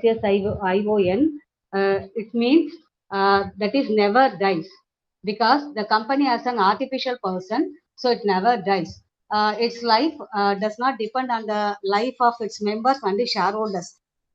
So it may not be affected insolvency, mental disorder of the members, retirement of the members, etc. Okay, so they can survival in the world, so living long life. It is called a perpetual succession. Okay, then third one is limited liability. The companies are having some liabilities, means that is the responsibility. So the responsibilities is based on the shares and the guaranteed amount. The first one is limited by shares. So limited by shares means the liability of members is limited to the unpaid value of the shares. Again repeated, limited by shared companies means the liability of the members is limited to the unpaid value of the shares. For example, the company issue rupees 10 value face value of shares. So a member has already paid 7 per share. He can be remained only paid 3 rupees. So after 3 months or after 1 month, the company can call the unpaid members. So he can be called up to pay only the 3 rupees, not for the more than 3 rupees. So this type of companies are called limited by shares. Okay, again repeated. Every company having some limited liabilities. Basically, the liabilities is divided on the basis of shares. The second one is guaranteed amount. The shares means the persons are liable only the face value of the share value, not for more than the share value. Okay. The another one is given some guaranteed amount. The guaranteed amount means the liability of members is limited to such amount, uh, may undertake to contribute to the assets of the company at the time of winding up. For example, we are enter into the company. the company are asking the guaranteed amount, fixing some percentages. So that amounts are used only for the winding up stage. It is called the guaranteed company. Okay. These are the basic two types, shares and the guaranteed amount. The next one, some company, all the companies are having some No, common seat. ma'am, Yes. your voice is not clear. Right from the beginning of Now, this now, class, now now it is it's clear. clear. Now it is clear. Now it is Okay. So the next one is common seal. All the companies are having some seal. Okay. It is called the signature of the company. Okay. Sometimes some companies are using some logos. The next one is transferability. Especially the public company having the rights share transfer. It is the transferability nature, but the private company are prohibited. There is no share transfer procedure. The next one, capacity to sue, SUE, and be sued. It means filing the against the parties, the companies, the own name used filing some parties for some problems arised. The last one is separate property. So companies are having the rights to purchase properties at their own name. Okay. So these are the basic characteristics of a company. First one is separate legal entity. Separate legal entity means it is an artificial person. They have some freedom to survival in the world. Then second one is perpetual succession means there is no die. Okay. So the members are die, the shareholders are changes, whatever it is. But the company's life are not affected. They are survival in long life. The next one, limited liabilities. Companies are survival based on shares and guaranteed amount. The next one, common sale. Every companies are having some common sale. It is used for signature purpose, transferability, especially in the public company having the rights, share transfer from one person to another person. Capacity to sue means the companies are can file against the members. The last one is separate property. All the companies are having the rights to purchase property at their own name. Okay, so this is the basic important questions, characteristics of company. The next one is kinds of companies or classification of companies. The first one is chartered companies. CHARTERED. What is meant by chartered company? Chartered company. Now it is available in India, chartered companies. it is as per the royal charter granted by King or Queen, etc. So it is not there now. Yes, not right. Correct.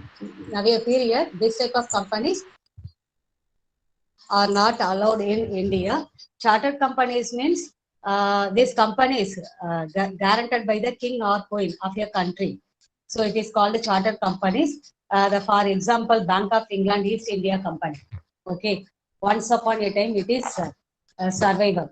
The next is statutory companies. Well known that statutory companies means in Parliament having some special act passed. For example, Reserve Bank of India. The Reserve Bank of India are having some special act. They have own decision making. They have all the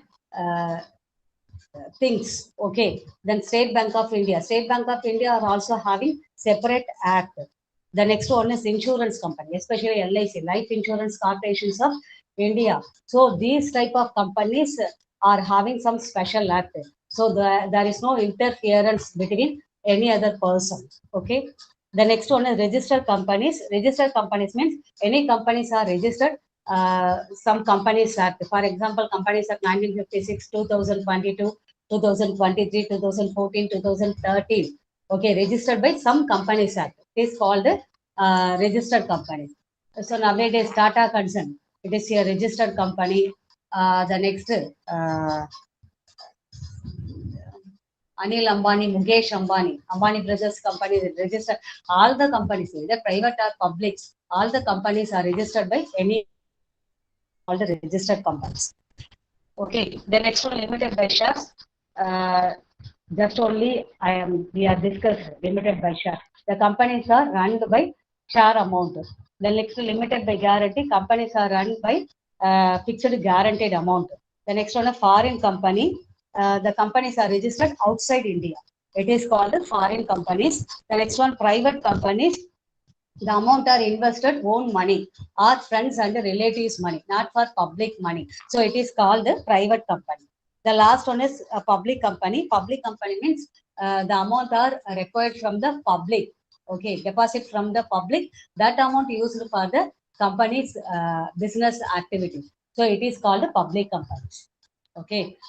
The last one is holding company, subsidiary company. The great example is Tata Concern and Groups. Okay, the Tata is the main person, holding company. The other subsidiary units and the branches, it is called the subsidiary company. But sometimes, for example, the Vijay Mallaya case. The Vijay Mallaya companies and shares, properties, all are undertaken by the government. Okay, so the management are also dissolved. The Vijay Mallaya company groups are controlled by the government. So in this situation, the Vijay Mallaya groups is a holding subsidiary company and the hold by the government. Okay. The next one is government company. Government company. Any ideas about government company? This is a company in which government, state government or central government has more than 50% share Hmm. or holding control, and they can appoint the directors. Okay, now the new amendment, 51%, more than 51% of the share capitals are invested, both central and the state government, either central or state government. Invested in any company, it is called a government company. The example is NLC, Bharat Heavy Electricals Limited, etc. Okay, one company will know that sole trader companies. Okay, they are only one person, the owner, and all other activities are doing. Invested amount only 1%. They are also running only 1%. Okay. Again repeated. Chartered companies not available, not permitted in India. But statutory company means they are having some separate act. The next registered companies mean any companies are registered under the various companies act. Example, public company and private company. Limited by shares mean shares are invested for the business activities. Limited by guarantee means some fixed amount are received from the members or shareholders. It is used for running the business. The next foreign companies, companies are registered outside India. The next private company means the amount are invested by the friends, relatives, and own amount. Public company means amount are required from the public. It is called public company. The next holding and subsidiary means the one person are controlled the another company. It is called the subsidiary company. Which one is controlled? It is called holding company. Government company means both the central or state government shares 51%. To invest at any company, it is called government company. One company means the only one person are run by the company. Okay. So types of companies is over. It's also very important question. The next one is promoters. Okay. In companies, sir, all the company rules, the promoter is the main role because this person only helpful to generate the companies. Okay, he get who gets the idea of starting a company and undertake all the preliminary necessary work, that is formations of company. That persons are called the promoters. Okay, for example, real estate business, the next all the business, some persons of initiative, some persons are given some idea, some persons are helpful to formation of company, that persons are called the promoter. So the promoter work is the next heading given, incorporation or formation of company. So okay, so either incorporation or formation of company requires some documents. Okay, the first one is approval. Approval means approval from the company register. In all the Indian states are having the company registers. Okay, so we are get approval from the company, either public company or private company, to submit all the documents and necessary files, get the registration. So after getting the registration and approval, that's only helpful to start a business. It's very important. Second one, filing documents, especially in MOA and AOA. The MOA and AOA, it's the main document and the supporting document for public company. Maybe we are start public company mainly registered these type of documents, MOA and AOA. The next one, written consent from directors. Okay, uh, that is the willingness get from the directors. That documents also submitted to the company register. The next one, issue of prospectus. Okay, Issue of prospectus means that is offered to the public, that is given advertisement to the public. We are running this type of business, so require some financial support. So these prospectus documents also registered to the company registrar. The next one, minimum subscription. Minimum subscription means they are required some minimum amount from the public. So waiting for some times. Normally the minimum subscription amount is totally 90% of the share capital amount. So we are waiting for the 90% share capital amount. That minimum subscription amount document also registered to the company. The next one, filing other documents. Filing other documents means the list of the shareholders, list of the members, the name of the board of directors, auditors of the company, name of the bank, etc., etc. So these documents are also registered to the company register after only getting certificate of incorporation and the certificate of commencement of business. But in this point, the certificate of incorporation especially required for the public company. Especially required for the public company. So what is meant by incorporation? What is meant by incorporation?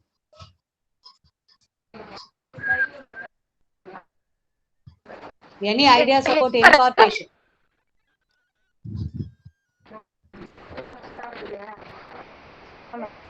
Any ideas? Okay, the registrar will issue a certificate of incorporation. There is He a lot of certifies. disturbance. There is a lot of disturbance. Some people have. Once again, once again. Divya Priya. Divya Priya has unmuted. Divya Priya. Divya Priya.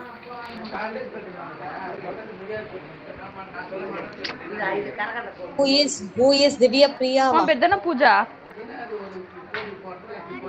Who is Divya Priya? Okay. Okay, what is meant by incorporation? Any ideas? Incorporation means it is accepted by the registrar and it is on the register of Ministry of Corporate Affairs as a registered company. Okay, after only get the certificate of incorporation, the companies are enjoying the legal facilities. Okay, so that's only we need for the certificate of incorporation, especially the public companies.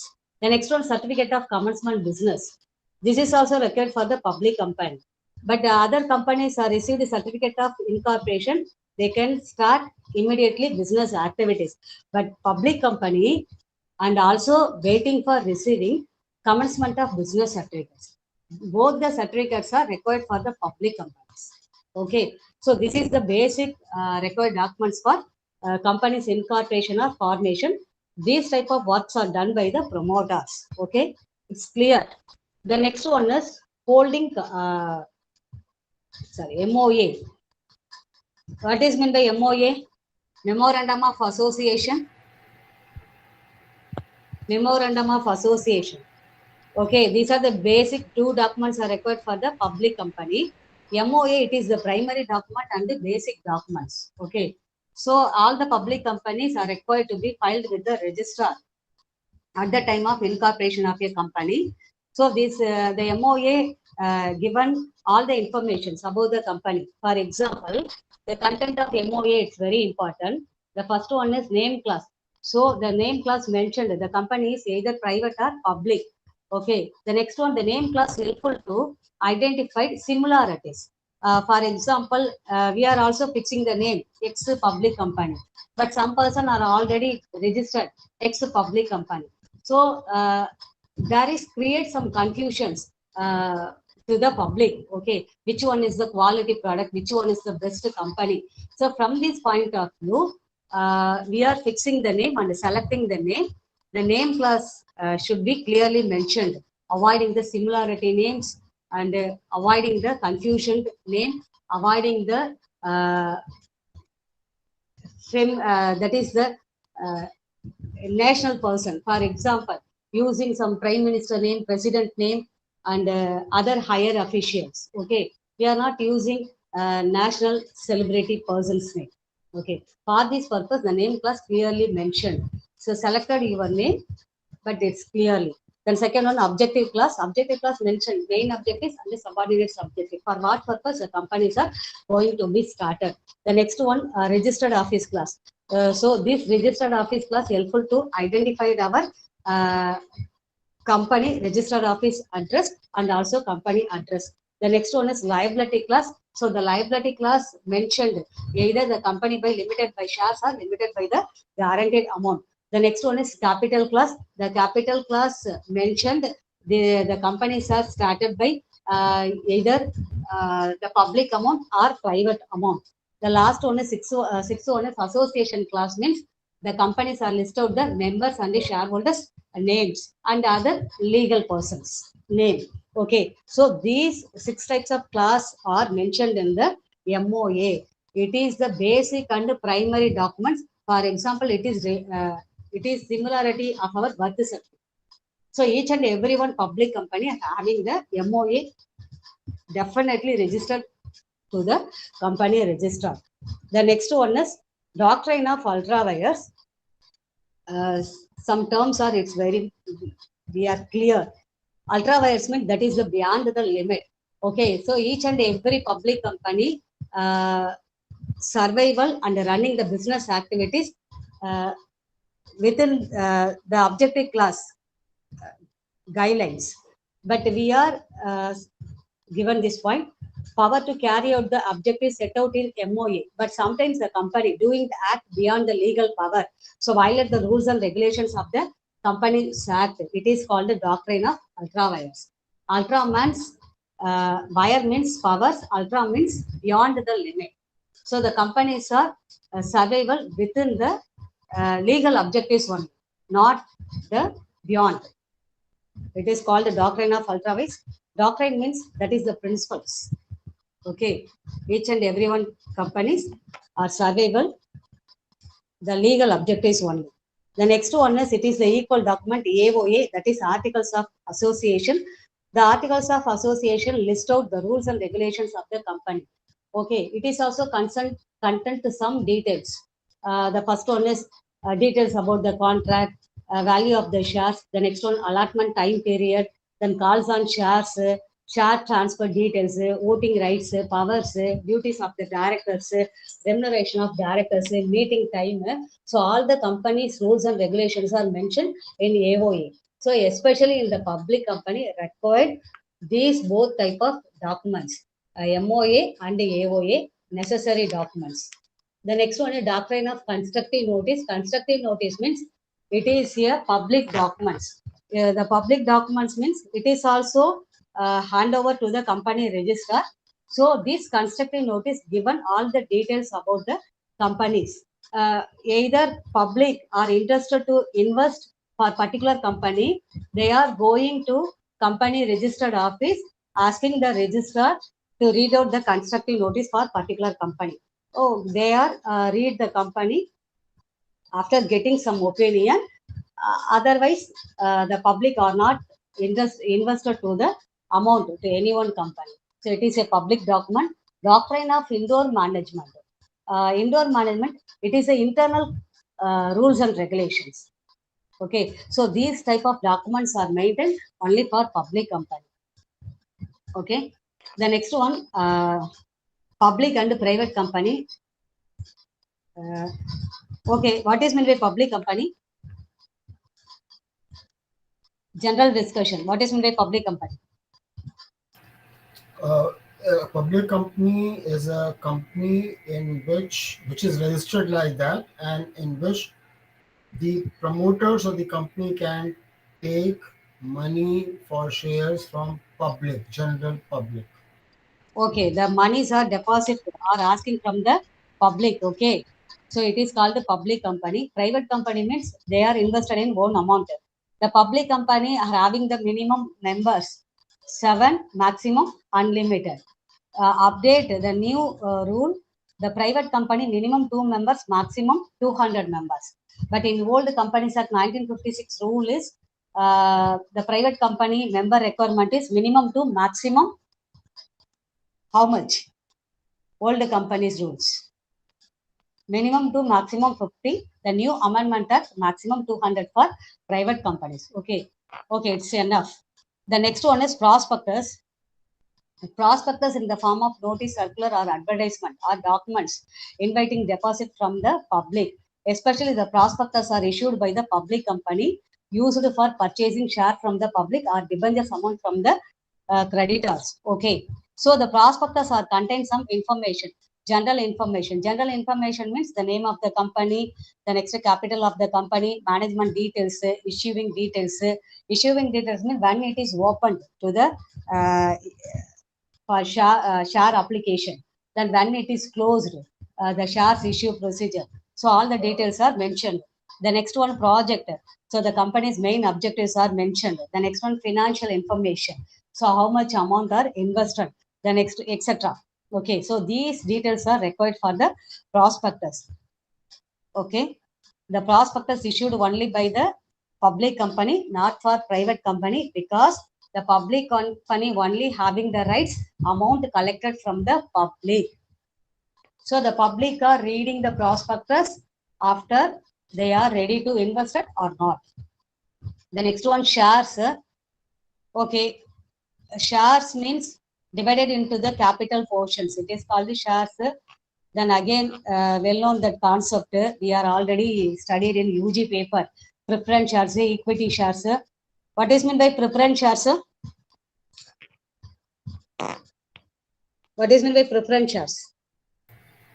First and foremost, preference Given shares, importance or given priority to the this type of shares, correct? and they do not have voting rights. Yes. So preference shares, these shares are issued to the public, collected for money. Equity shares means that is the owner's shares. Okay. So normally companies are maintain these two types of shares. The shares are issued either at par value. Par value means that is the face value. Sometimes premium value, sometimes discount value. Par value means original face value. For example, rupees 10 rupees shares are issued, not to increase, not to decrease the face value. The premium means increased the face value. The 10 rupees are issued 12 rupees. Sometimes 10 rupees shares are issued decreased 8 rupees. It is called a discount value. Okay, so this is the share procedures. The next one, who is having shares, that person are called shareholders. So the member of shareholders list are prepared and also fixing the voting rights. Okay, that members only get the rights to receive the dividend. Okay, so dividend means sharing the profits. Okay, the dividends are given to the shareholders once in the year. Okay, so this title is over. The next one is debenture. Debenture means that is a loan amount. The amounts are uh, given by creditors. We are making some documents or bonds and given some securities. Okay, debenture means it is also one of the loan. But after getting the debentures used for business activities, the amount are again repayable to the amount with the interest rate to particular person. Okay, so the especially the public company are issued debenture document for the loan purpose.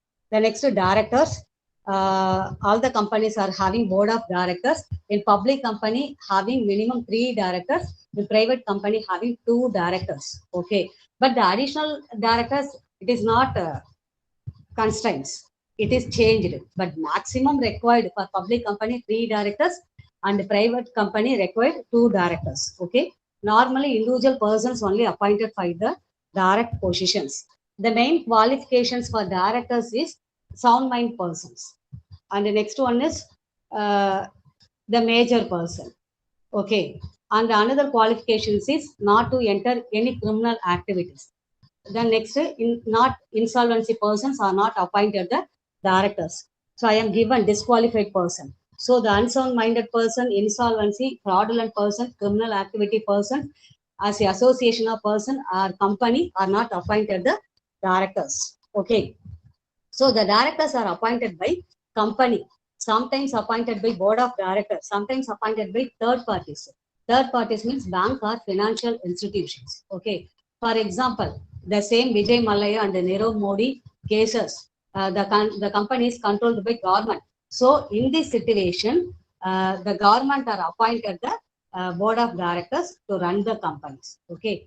The next one, central government. This is the example. Sometimes central government are also having the rights to appoint directors. Okay. So already told 3 directs required for public company, 2 directs required for private company. Okay, so all the directors are having some general rights, making call money, attend the meeting, lending, borrow. The next one, selling properties, mortgage the properties. The next one, changing the shareholders' name, stop the business activities. Okay, but they are decision making only, conducting the meetings. The next one is meetings. Okay, so meetings, we know that taking some important decisions for business activities. Okay, normally companies are conducted this type of meetings. AGM, annual general meeting, it is yearly one conducted. In this meeting, discussed changing the board of directors, changing the auditor. Sometimes maybe the auditors are not suitable for our company, are not supported for our business activities. Okay, we are changing the auditors. Okay, the next one, fixing the next objectives of the companies. These are the main important decisions are taking once in the year. These meetings are called the AGM, annual general meeting. Statutory meeting, it is the first meeting of every public company. This meeting conducted by after receiving the certificate of incorporation. The time limit is within 6 months. After receiving the certificate of incorporation, every public company within 6 month period conducted the first meeting. It is called the statutory meeting. It is the company's lifetime only one meeting, statutory meeting. The next EOGM, extraordinary general meeting. It is conducted for some emergency purpose. The next board meeting, it is normal meeting. Okay. The next debenture holders mean, it is special meeting. Debenture holders meetings and creditors meeting, because they are lending some amount. Okay. So they are required the amount repayable. For that period, for that time, the meetings are arranged only for the debenture holders and the creditors. Okay. But especially the important meeting is statutory and AGM and board meetings. Okay, so the meetings are conducted before informed to the company members or shareholders and board of directors. This process, it is called notice. So the notice contains all the information, date, venue, for which purpose the meetings are conducted, either debenture holders meeting or creditors meeting or board of directors meeting or AGM meeting. So the details are mentioned. The notice are also prepared by secretary, company secretary, but it is also approval by the company registrar. After only this notice sending to all the company members, board of directors, auditors, the bank and the legal members, after conducted the meeting process. The next one, every meeting requires some quorum. Quorum means minimum number of members are attended or physically present. Especially the public company required for minimum 5 members. The private company, it is not required, because the private company meetings are conducted only friends and relatives. Okay. The next one, prepared agenda, program schedule. Before conducted the meeting, the program scheduled are ready. The next one, minutes. Either going to meeting, the company secretary are noted down what points are discussed. Uh, so these books are called, these documents are called minutes. These minutes also, after completed the meeting, getting signature from the meeting chairman, minimum 2 board of member signature and company secretary signature after submitted to the company register. Okay. The last one is audit and winding up. We know that the concept audit, verification of financial statements, profit and loss account, balance sheet, cost auditing records, management auditing records.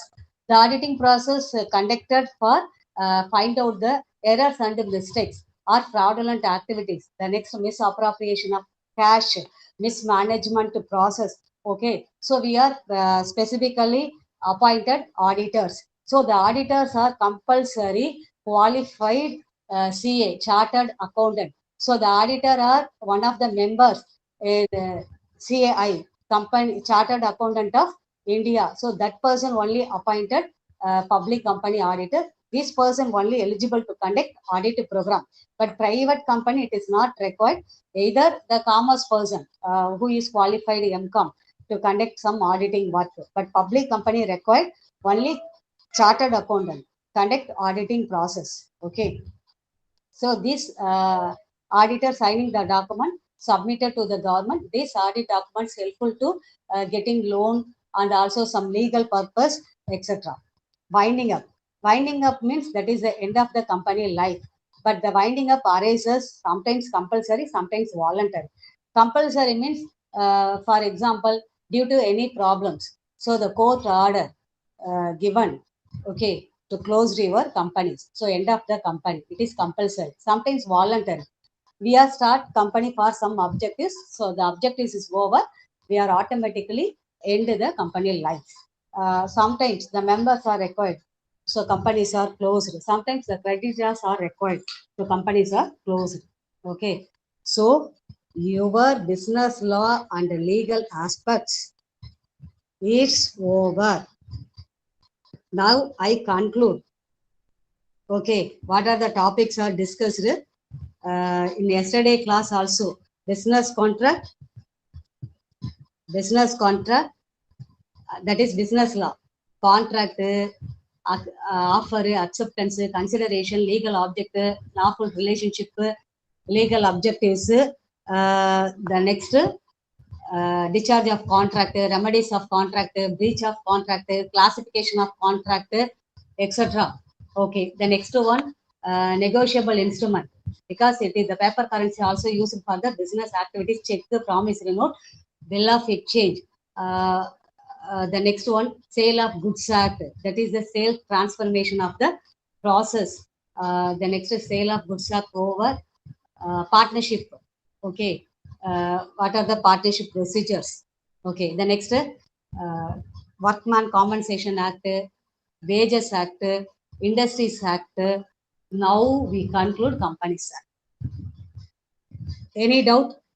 Your portions is over. Already some persons are told it is matching to your syllabus. Okay, going to check. I will sending notes. If you have any additional notes need, send me message. Okay. Any doubt?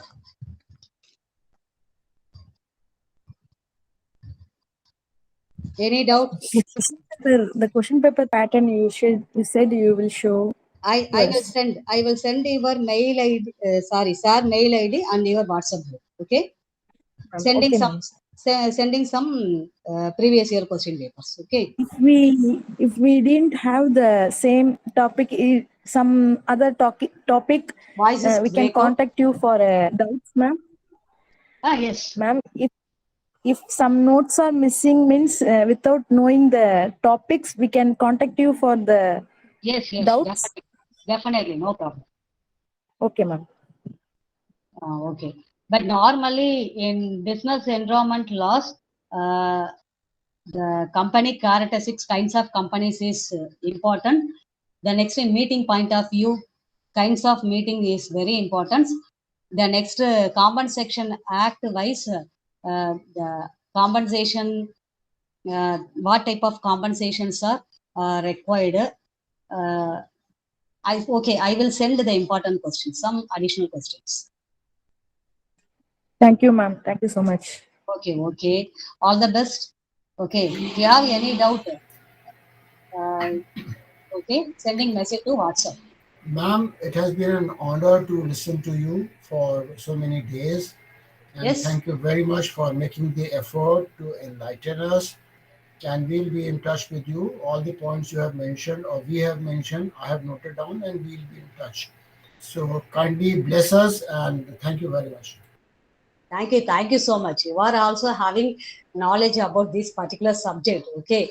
Interaction is very good. Okay. Thank you so much. All the best. Thank you, ma'am. Thank you, ma'am. Thank you. Thank you, ma'am. Thank you. Thank you, ma'am. Thank you, ma'am. Thank you.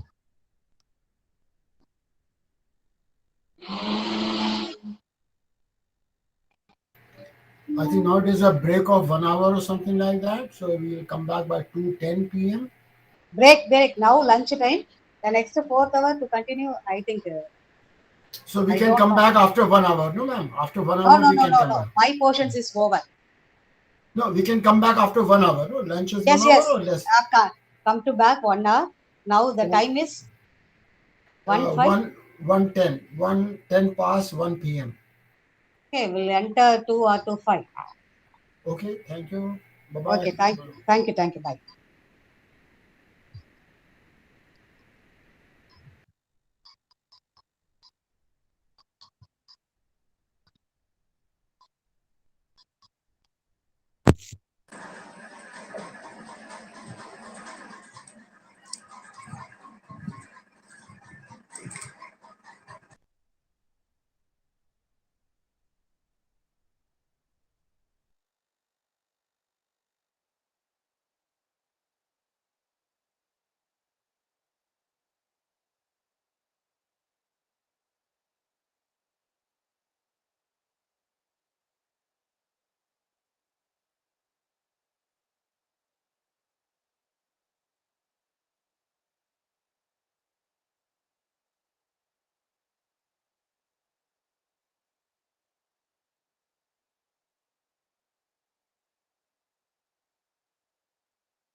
afternoon, students.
In morning class, I stopped up to capital structure.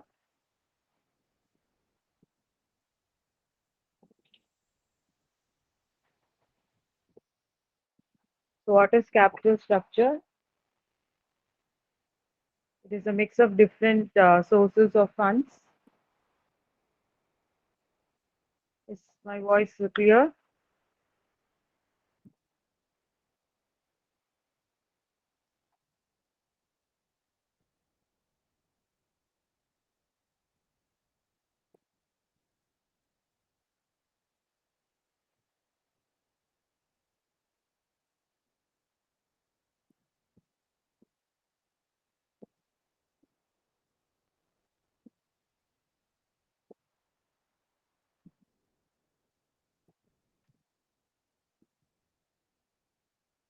Okay, we'll continue.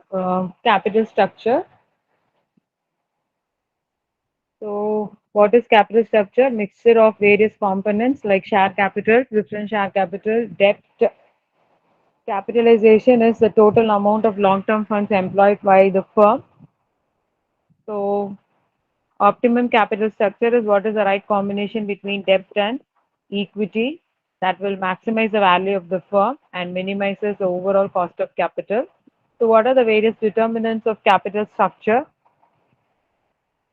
So control equity shareholders are considered as the real owners, and size of the company or is in raising the capital, legal provisions, profitability, whether your company is getting more profit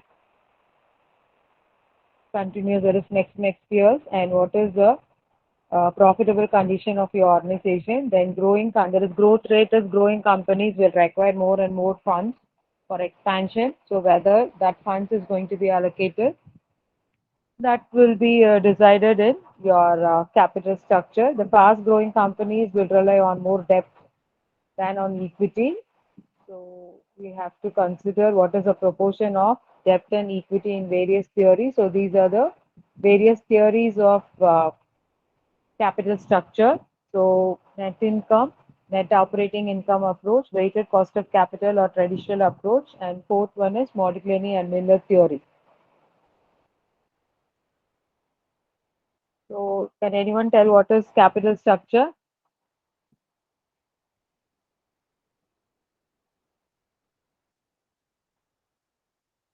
Others can also answer. Let it be interactive. Capital structure, it's going to be a theory with assumptions. So these are the various theories which will explain what is the proportion of cost of debt and cost of equity, and which is going to be more and which is going to be less. So we have to concentrate on capital structure by using the theories of capital structure.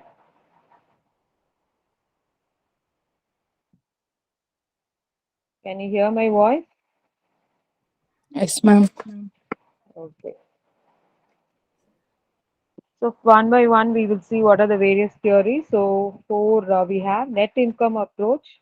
So net income approach will be maximizing the use of debt in capital structure.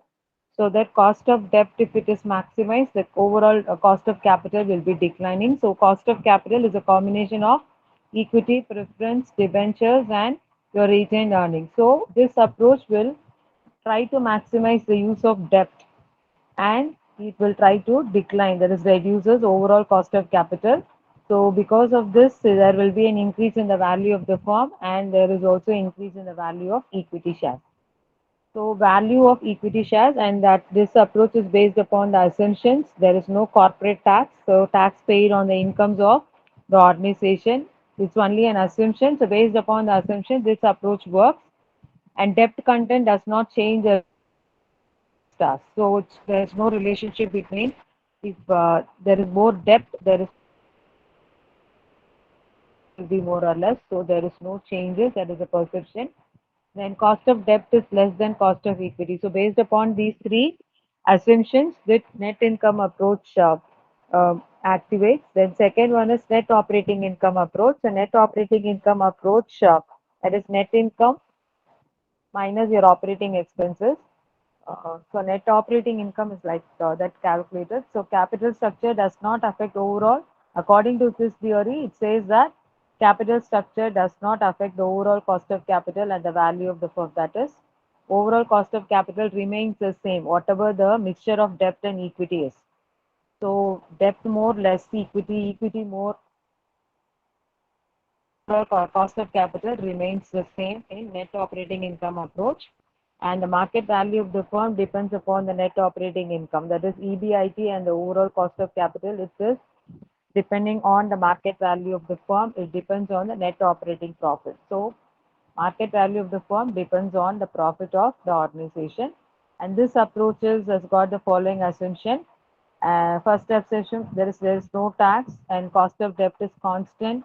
Overall cost of capital is constant, and investors see the firm as a whole, and they know there is no differentiation between debt and equity. So that differentiation is not seen from the investor side. So these are the four assumptions for the second method. Then the third method is traditional method or working capital, that is working weighted average cost of capital. So the debt component should be raised up to the level where the weighted average cost of capital is at the lowest. So that is called as optimum capital structure. So debt component should be raised up to the level where the weighted average cost of this is giving weightage, that is it can be in percentage or it can be in numbers. So weighted average cost of capital to be maintained at the lowest level, that is called as optimum capital structure, followed in capital there is traditional approach. So till the optimum level reaches, a firm can raise its debt component. So debt can be increases till it reaches your weighted average capital is minimum. You have to keep on tracking that your average cost of capital is minimum for increasing return to be given to the equity shareholders.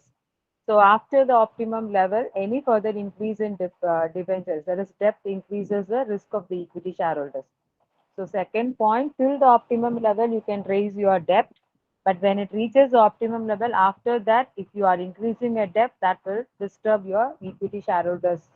Risk will be increasing. The next approach is approach, that is Modigliani Miller approach. He explains the relationship between cost of there is capital structure, cost of capital, and the value of the firm. So what he says is when there is tax and when there is no tax. So these are the two perceptions he is going to carry out the approaches. He is carrying out the structure, this capital mix, the proportion of equity and debt based upon two conditions, when there is tax and when there is no tax. Usually for capital structure analysis, that is for capital structure mix or capital mix, we will always carry out one analysis that is called as Frict analysis, FRICT. So what is Frict analysis is F stands for flexibility, R for risk, I for income, C for control, and T for timing. So this analysis will be carried out to find out what could be the proportion we can maintain in your capital structure. So net income approach, net operating income approach, then weighted average cost of capital approach, and the approach. That is, approach will be working the proportion of capital based upon two proposition, whether there is tax or there is no tax. So these are the four approaches based upon So, that. ma'am, you are saying four approaches, no? Net income approach, then WACC, then traditional approach, and approach, right, ma'am? These are the four. WACC and traditional is same.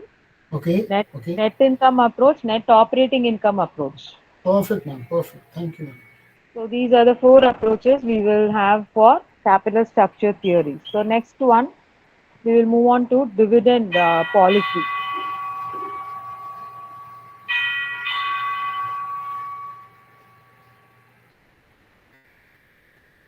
So dividend policy.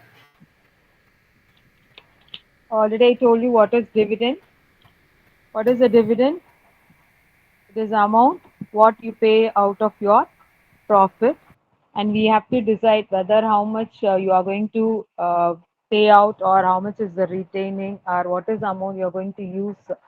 So all those things we have to decide in dividend policy.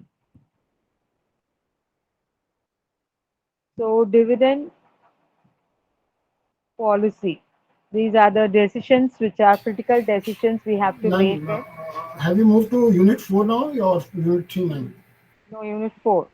Okay. Okay, thank you, So ma'am. dividend policy, that is dividends are earnings which are distributed to the shareholder. Sometimes if it is not possible to be paid, it can be accumulated. As we said in the morning class, that is preference shareholders dividend can be accumulated and paid later on. Percentage of earnings paid.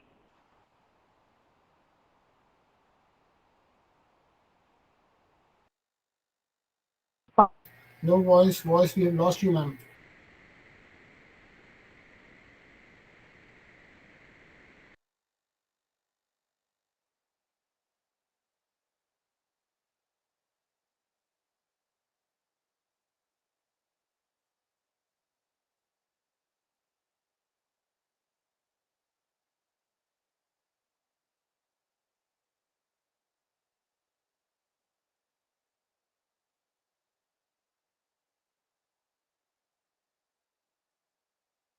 Dividend is,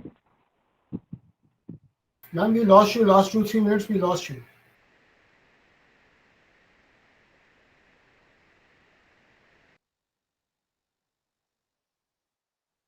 can you hear my voice now? Yeah, now it is clear, but we lost you when you Okay, showed that. I will start from dividend policy again. Okay, okay. So dividend policy, dividend, it's a percentage we have to decide how much you're going to pay your shareholders out of the earnings. But it can be two types. One, it can be high payout ratio or low payout ratio. When the payout ratio is more, your retaining amount will be less, which cannot be used for your growth of the organization. But when you have low payout ratio, you can have more amount which can be used as internal sources for financing for the development of the organization. So that is why we have to be that is we have to make critical decision relating to dividend policy. So we have to be very careful. Once the dividend is not paid, then also your shareholders will not be waiting. So they want dividend, they want earnings. So we have to decide the right percentage or right amount of dividend to be paid to the shareholder. So dividend policies affect the market value of the firm. That's why it's very critical decision.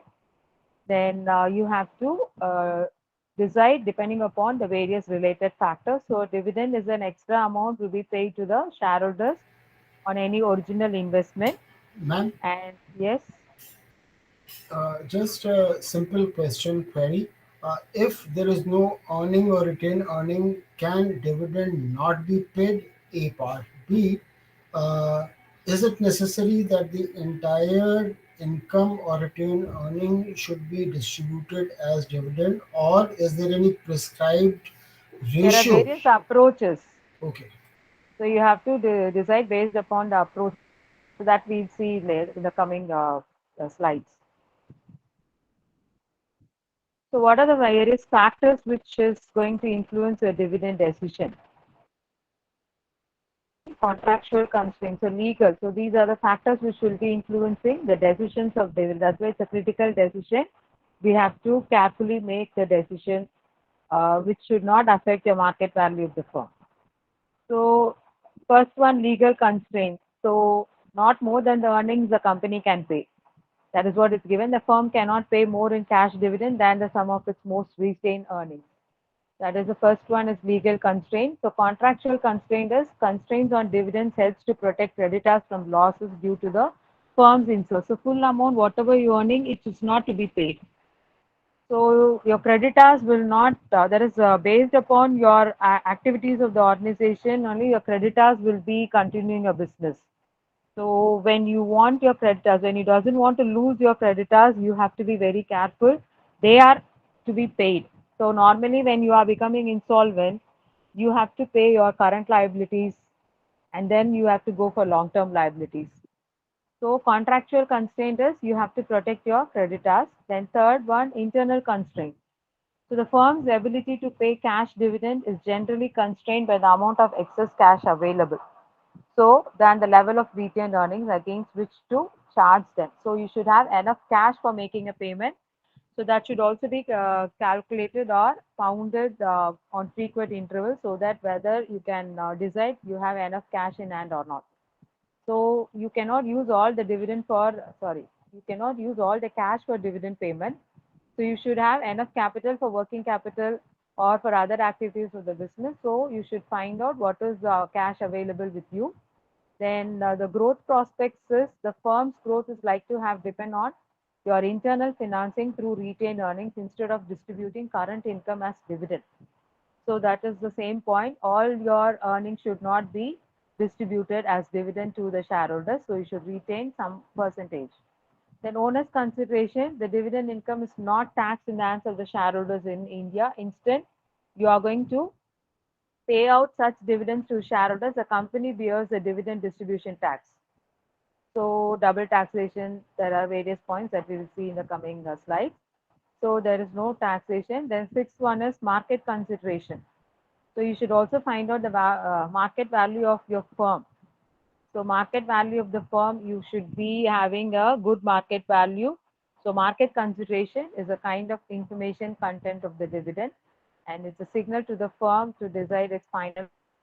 Before finalizing all the other points relating to internal sourcing, external financing available, all those things should be considered for deciding what is your dividend policy. So the firm's taxation earnings are taxed only once. So there are four types of taxation here. I want to tell the points here. Single taxation, double taxation, split rate and imputation taxation. So single taxation is firm's earnings will be taxed only at one time. And individual, there is no taxation. But for an individual, he has to pay if it is a capital gain.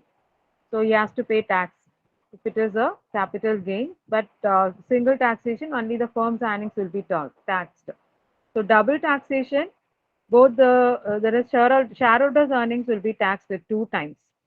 One as corporate tax, and the second one, whatever the dividend you have, that is also going to be taxed by the second one. Third one is split rate. Third type of taxation is split rate. Split rate is normally what they will do is they will split your firm's profit into two. One will be retained earnings, the other part will be dividend. So retained earnings will be taxed. So that is the taxation rate will be more on retained earnings and taxation rate on dividend will be less. So that is split rate. So they don't want to tax much. So for that, the company can use for split rate taxation. Then the fourth one is imputation taxation. So imputation taxation, there is no double taxation, but instant the shareholders will be paying a personal tax and firm will be paying tax on there is corporate tax. Firms will be paying corporate tax and the shareholders will be paying tax on personal taxes.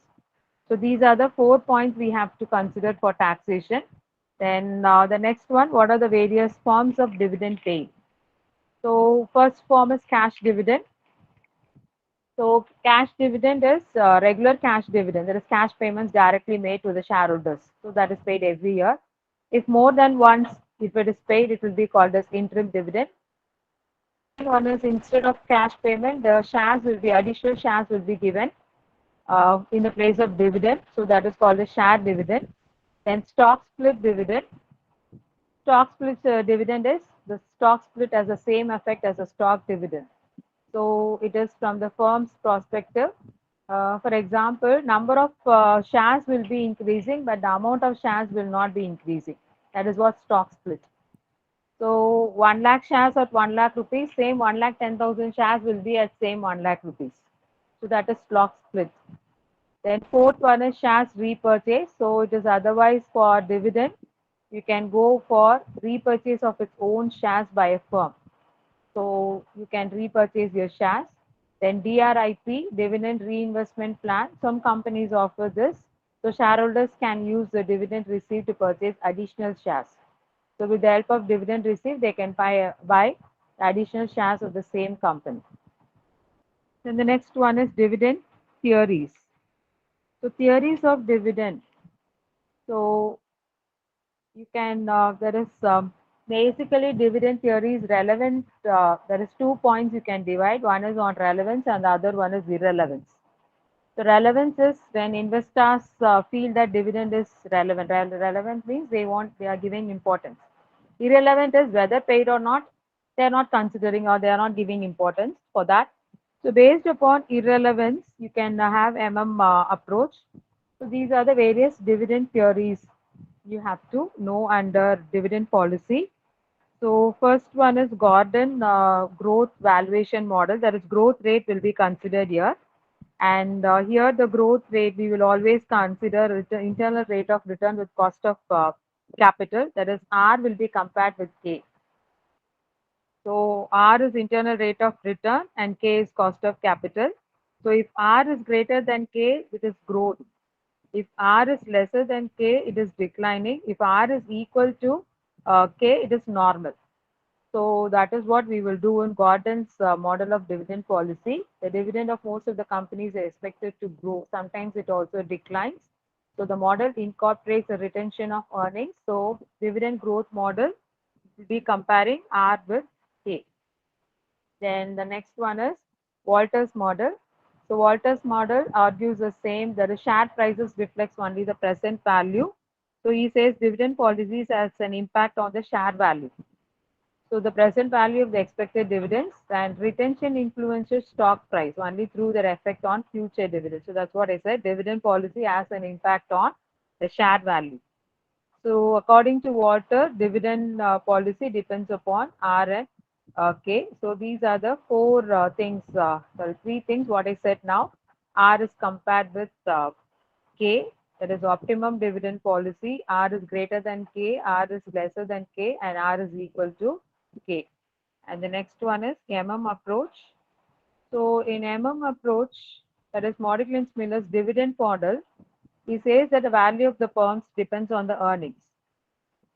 So value of the firm depends on the earnings and dividend decision simply splits the earnings between retention. So it has no significance in. So what is the model says is investor or all the investors are not going to be the same. So their interest on the in dividend, which is going to be paid by the companies, are different. That is, they are indifferent. Their behavior is indifferent on the dividend paid or the retaining of dividend policy what the company has got. The dividend is irrelevant as it does not affect the wealth of the shareholders. That's what he says, that investors' interest on payment of dividend is not going to be the same. So it has not got any significance on determining the value of the firm. So argues the value of the firm depends on the following factors. He says there is no significance, there is no impact on determining, that is dividend payment has not got any impact on the value of the firm, but on what is the investment policy of the firm and the earnings power of the project. So what is the earnings, what they are going to get from the project they have invested. Then You said four models, so you have explained three: Gordon, Walter, and Any other approach? one more is there, traditional approach is there. Traditional, what they are saying is has got less.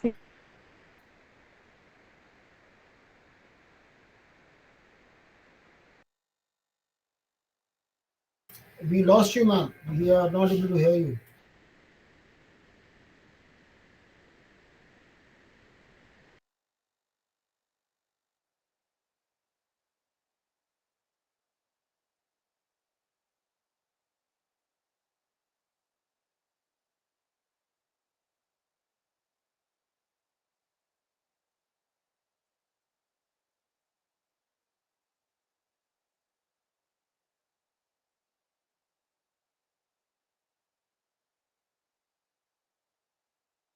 Current assets.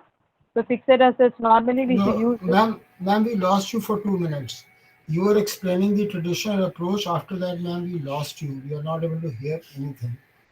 Right.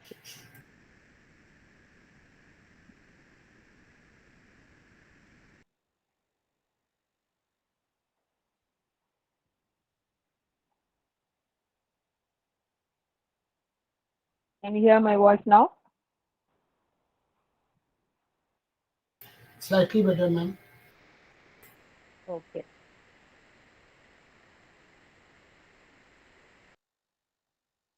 So Ma'am, MM approach. these four approaches are there, but a company or a firm is not bound to follow only one approach. The company may keep changing its approach during the life of its business, right? Yes, yes, So, yes. It is on the management company's policy. and any detail you would like to give when a particular model should be preferred or not really at this point of time. That is based upon the relevance and irrelevance. What is the importance you give for the dividend? That's why the dividend policy is based upon two factors. One is irrelevance factor and relevant factor. What is the importance you are going to give? So approach is one point I want to tell here. So dividend theories, normally we have to decide what to give, how much to give, when to give, and in what way it is to be given. That is what we have to know. What are the various forms of dividend paid, whether it is going to be paid for share or as per cash or stock split. So all those things have to be decided only by the company, depending upon your payout ratio you want to give to your shareholders. See, one point, what is dividend policies? We have to attract more number of shareholders by giving a proper dividend to the existing shareholders. So we want to retain existing shareholders, and we should also attract more number of prospective investors towards your company. You are going to attract more number of investors. Your sources, that is your funds, will be increasing, and you can aim for expansion, diversification, modernization, all those things. So that is why we should also have concentration on the investment policy of the firm, so that you are going to have enough cash in hand for for the other activities, and you should also make arrangements for cash to be paid as dividend in case if you are paying cash dividend to the shareholders. So, ma'am, this chapter 4 is devoted to public limited companies which are making profit. Because if there is no profit, no retained earning, then as per this lecture, there is no possibility of distributing dividend because a company cannot borrow money to give dividend. And the No, other part is it is actually limited to public limited companies, not to others. Is that right, ma'am? dividend. 1 minute. Okay, whichever companies shareholders they have to pay dividend, they will follow any one of the theories. There is approaches.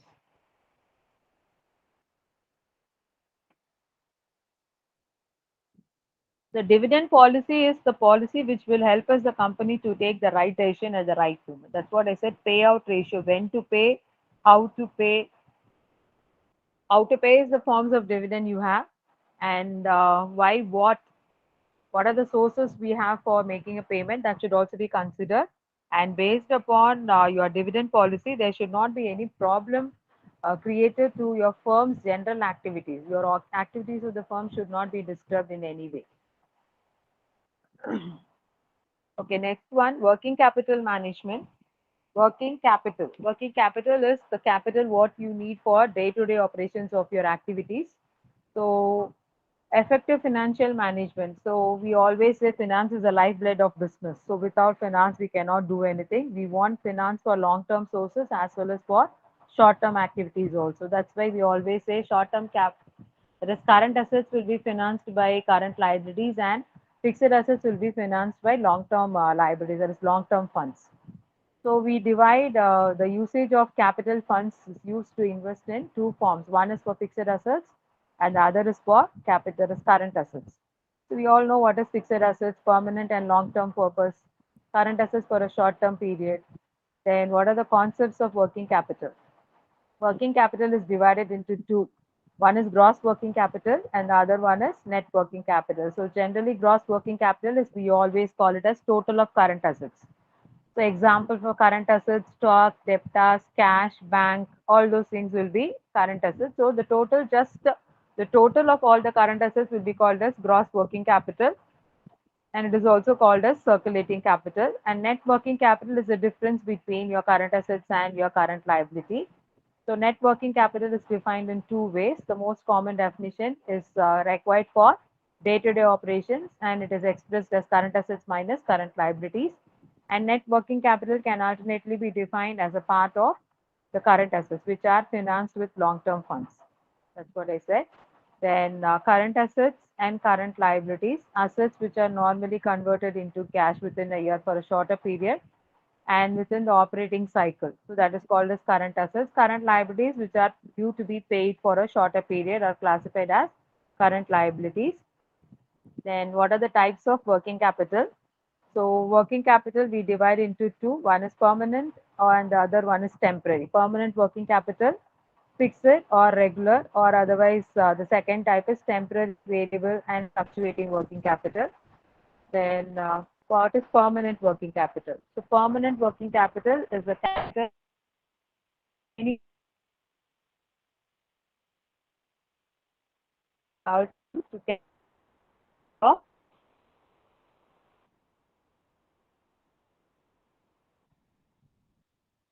So these are the two types of working capital, permanent working capital and your temporary working capital. So permanent minimum amount required for all current assets. That is, it required for all the times to carry out minimum level of activity. And in temporary working capital, it depends upon your production cycle. So it depends upon how many product you're producing. The need of working capital in temporary, it changes depending upon the production.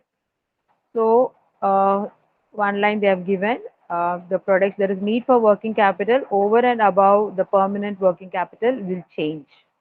So temporary working capital will be fluctuating. The changing working capital may also vary on account of seasonal changes. So seasonal changes, whatever the changes that happens in and around your business environment, that can be called as unanticipated conditions. Then what are the points which determines working capital requirements? Determination, how much you want for working capital. So determinants of working capital,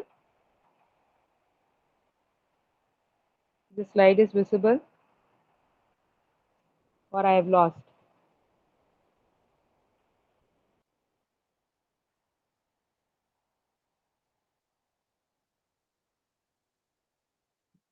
So determinants of working capital. What are the various factors which determines your working capital? So what is this point is going to explain is how much is the working capital you require. So it is not going to be the same for all the companies. Also, it varies depending upon the nature of business, size of the business, operating cycle. That is, operating cycle is conversion of your raw materials into finished goods. Then production policy. So, what are the products you are going to produce, when to produce, how to produce, all those things also determines your capital, working capital. Then turnover of working capital. Working capital turnover, you can use the calculation. Credit terms. So credit terms is whether you are going to get your raw materials on credit or all the materials you want for production is going to be bought on cash. That is to be considered for your working capital. That is also one point. Then growth and expansion. So growth and expansion, whether you want to continue in the same way or you want to develop or diversification, modernization, or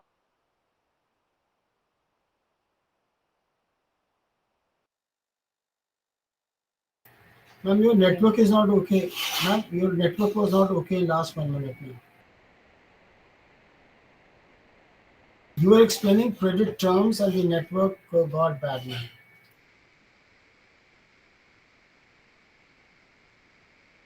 So I will start again from determination, same point, or you want me to start with the previous one? So what is permanent working capital and what is the temporary working capital? Temporary working capital will be fluctuating, and permanent working capital will be the amount what you require for investment in all current assets. So to buy or to incur any amount for current assets, the amount what we need will be permanent working capital. Temporary working capital will be dependent on your production and sales, and it will be fluctuating, and it will be above the permanent working capital. The fluctuations will be happening in temporary working capital. Then the next point I was explaining about what are the points which will determine your working capital requirement. This the points we have to consider. How much is the amount we want for your company's day-to-day operations amount you want. That is working capital amount what we require. So nature of business, what type of business you do, what is the size of the business, whether it is a large scale business or a small scale business, how many products you produce, how many products you retain, all those things we have to consider in nature of the business. Size of the business is the size is whether it is large or small. Then operating cycle is whether your conversion of raw materials into finished product is taking 60 days or 30 days or whatever it is, the number of days what you consider for conversion process that will be considered here in operating cycle. Then the next one is production policy. So production policy is what is your policy of producing product, whether you produce products continuously or at frequent intervals, or it's between 90 days you will be preparing, or whatever it is. That is what is your production policy, what product you're producing, how many products to produce, when to produce, and what are the things you need for production, whether it is available. All those things has to be considered for determining the working capital, that is production policy. Then the next one is turnover. Turnover is the change, how many times you have to take your working capital. So that is the turnover of working capital is that your working capital is kept for 3 months once or for 45 days. So that will be calculated using a formula. Then credit terms. So what are the credit terms you are getting from your supplier? Whether you have to pay within 4 months or within 3 months. Normally, when you buy on credit, we have to pay within 3 months. It should not drag after 3 months. Whenever you are taking more time for repayment, then next supply will not be conveniently made by your supplier. So whatever the things you are buying on credit, the terms and conditions between you and the supplier, you have to concentrate on that. So based upon that, also your working capital amount will be changing. Then growth and expansion. Some companies will want, that is, they want to do the same activities forever. Some want to show changes. Some want to expand. Some want to diversify, modernize. Then you want some innovation. So when you are expecting growth and expansion, we want certain amount in hand. So that is also one point for considering your working capital. Then price level changes, fluctuations in the market also to be considered relating to your product and raw materials. Then the next one is sources of working capital. So what are the various sources of working capital? First one, financing through permanent sources. So from where we get working capital amount. So first one, financing through permanent sources. Second one, financing through long-term sources. So permanent sources are by issuing shares, we can have permanent working capital, and it is also retained earnings. So when you are retaining your earnings, there is also extra surplus which can be used for working capital. That is permanent source. Second one, financing through long-term source. So the fund which is required for 7 to 20 years and above long-term funds, and these sources can be from bank. Is We are it not clear? able to hear you, ma'am. We can't hear you.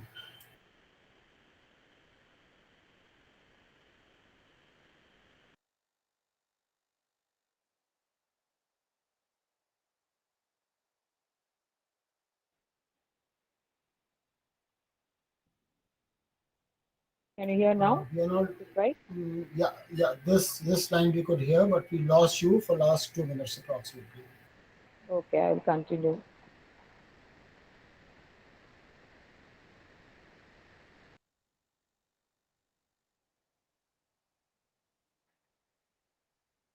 What I was telling is sources of working capital, or shall I start with determinants? I think I'll stop with sources. So, what are the areas where you can get your working capital finance? So, it can be from two sources. One is permanent sources, then second one is long-term sources. So, permanent sources by issuing shares. The slide is visible. No, no slide No, is ma'am. visible. No slide is visible.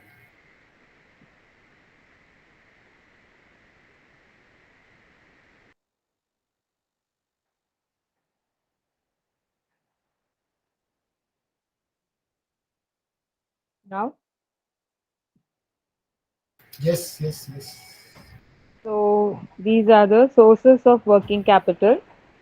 So, two sources of working capital. One is permanent source, and the second one is long-term source. Permanent sources are two sources. One is by issuing shares and getting amount from retained earnings. So retained earnings, which is the amount which you have retained for reinvestment purpose, that can be used in case if you have surplus. Then financing through long-term sources for a longer period. So you can also use sources from long-term source for working capital, either from redeemable preference shares, debentures, and long-term loans. Then third one, financing through medium-term sources. So medium-term sources, these are the sources which will be required for medium term is 2 to 5 years, and which can be raised by the following methods: working capital term loans, that is public working capital term loans. You can get loans as you get long term loans, public fixed deposit. So some companies accept deposits also from the public, and medium term loans, that is short term loans received from the bank. Then fourth source of working capital is financing working capital through short-term sources. That is, you can have funds available for a period of 1 year or less than 1 year. Previous one was 2 to 5 years. This one is 1 or less than 1 year, and it can be of two types. One is spontaneous sources. Second one is bank loan. So spontaneous sources, trade credit and accrued expenses. Trade credit is getting goods or getting materials on credit basis. Accrued expenses is receiving uh, prior, so before. Then bank loan, cash credit and overdraft. Overdraft, we all know. What is the difference between cash credit and overdraft? Can you ask again, ma'am? Difference between cash credit and overdraft.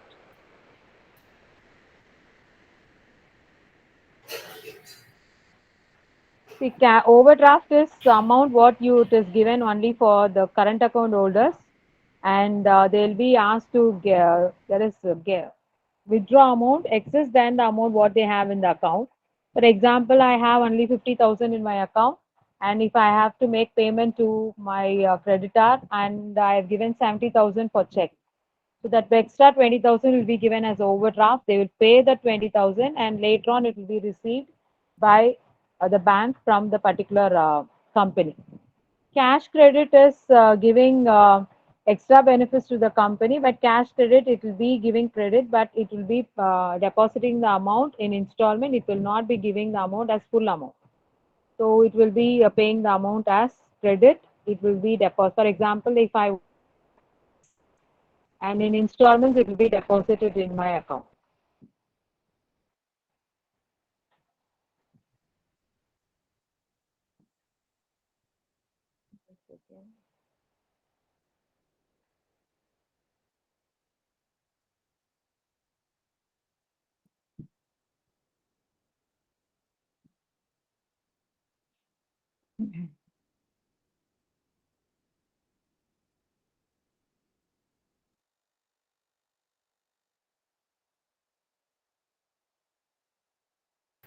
Ma'am, are you there? Because neither we can see PPT nor we can hear any voice. So just checking. Are you there? Yes, I am here. It has gone out. I'm getting inside again. Just 1 second. Okay, okay.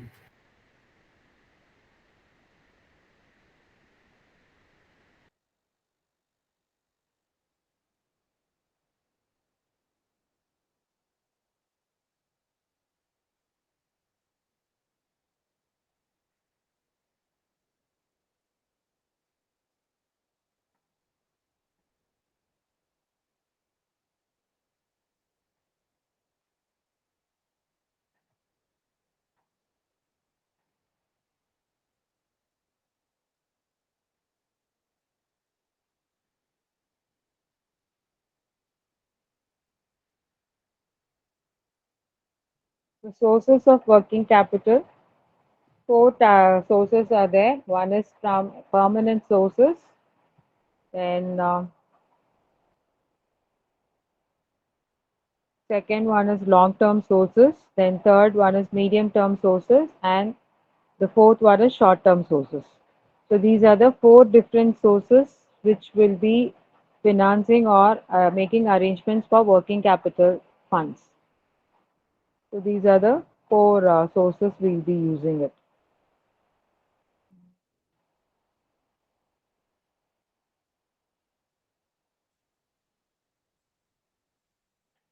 Now,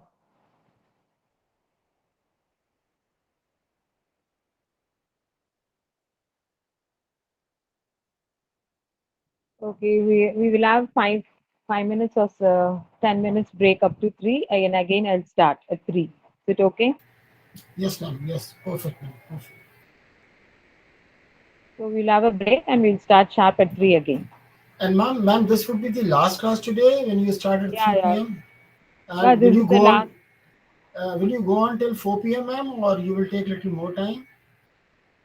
Just I will. asking you so that No, I can just close my house, etc. I will take whatever the portions that is left out. I will continue, and we will discuss about some important questions, important topics. Still, Okay, some more points we have to discuss. right, ma'am. And you have my email ID. I had sent you a mail also when you had Yeah, given yeah, your I email have. ID. Yes, ma'am. Thank you. We will 3 continue o'clock at will come. three. Yes, yes. Yes, ma'am.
Shall we continue?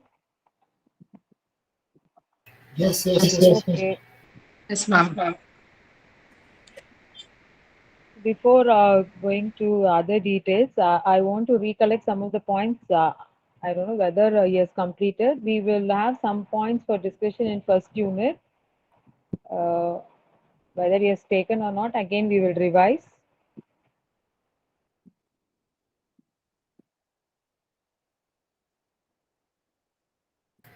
We lost you.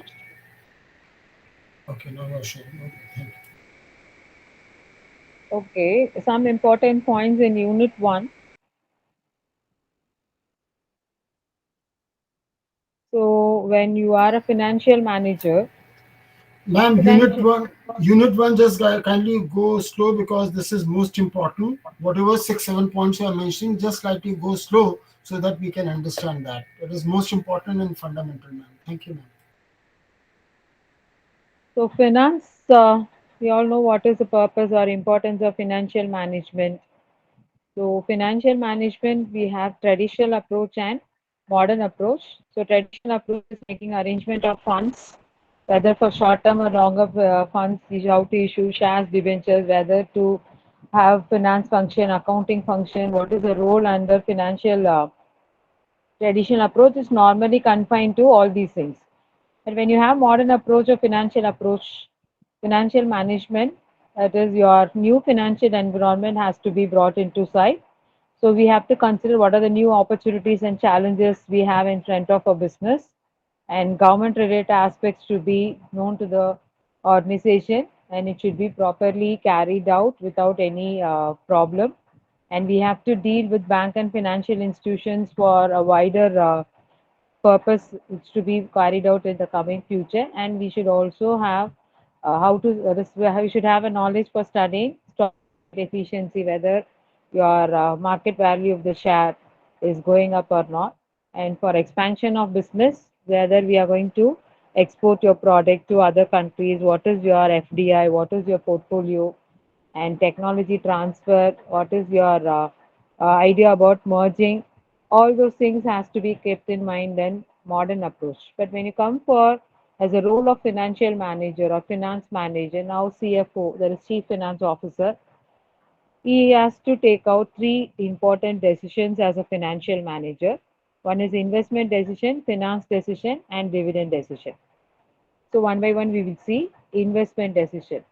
So investment decision determines how scarce resources in terms of funds available are committed to project. So whether we have invested or whether we are going to invest our earnings or retained earnings, whatever it is to be invested in the right project.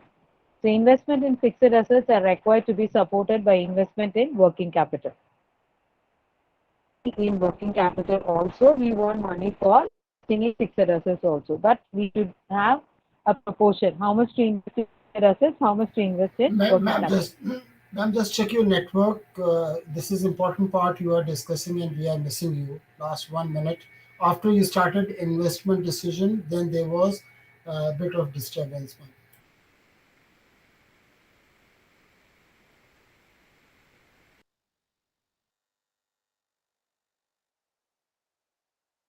Are you there, ma'am?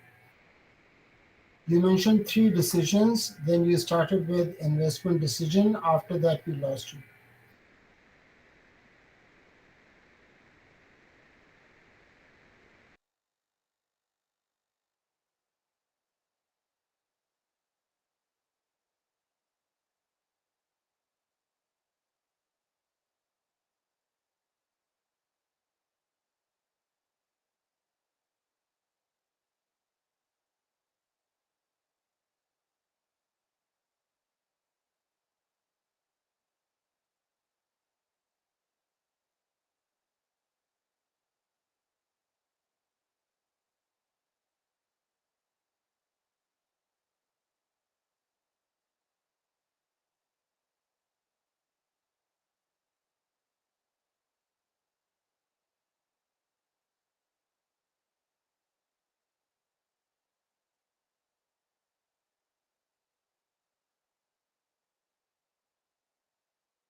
Is it audible now?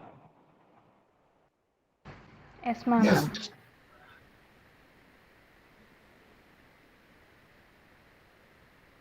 If it is got disconnected, please send messages. Is it possible to send message?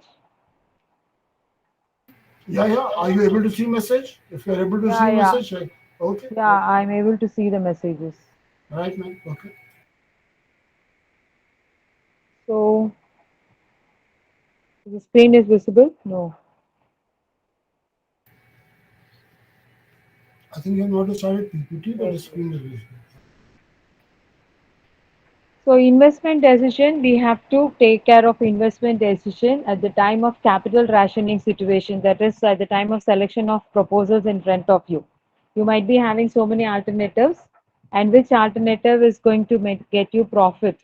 That project has to be selected. So for that, the investment decision should be the right, and it should also aim for maximization of net present value. That is present value of your future.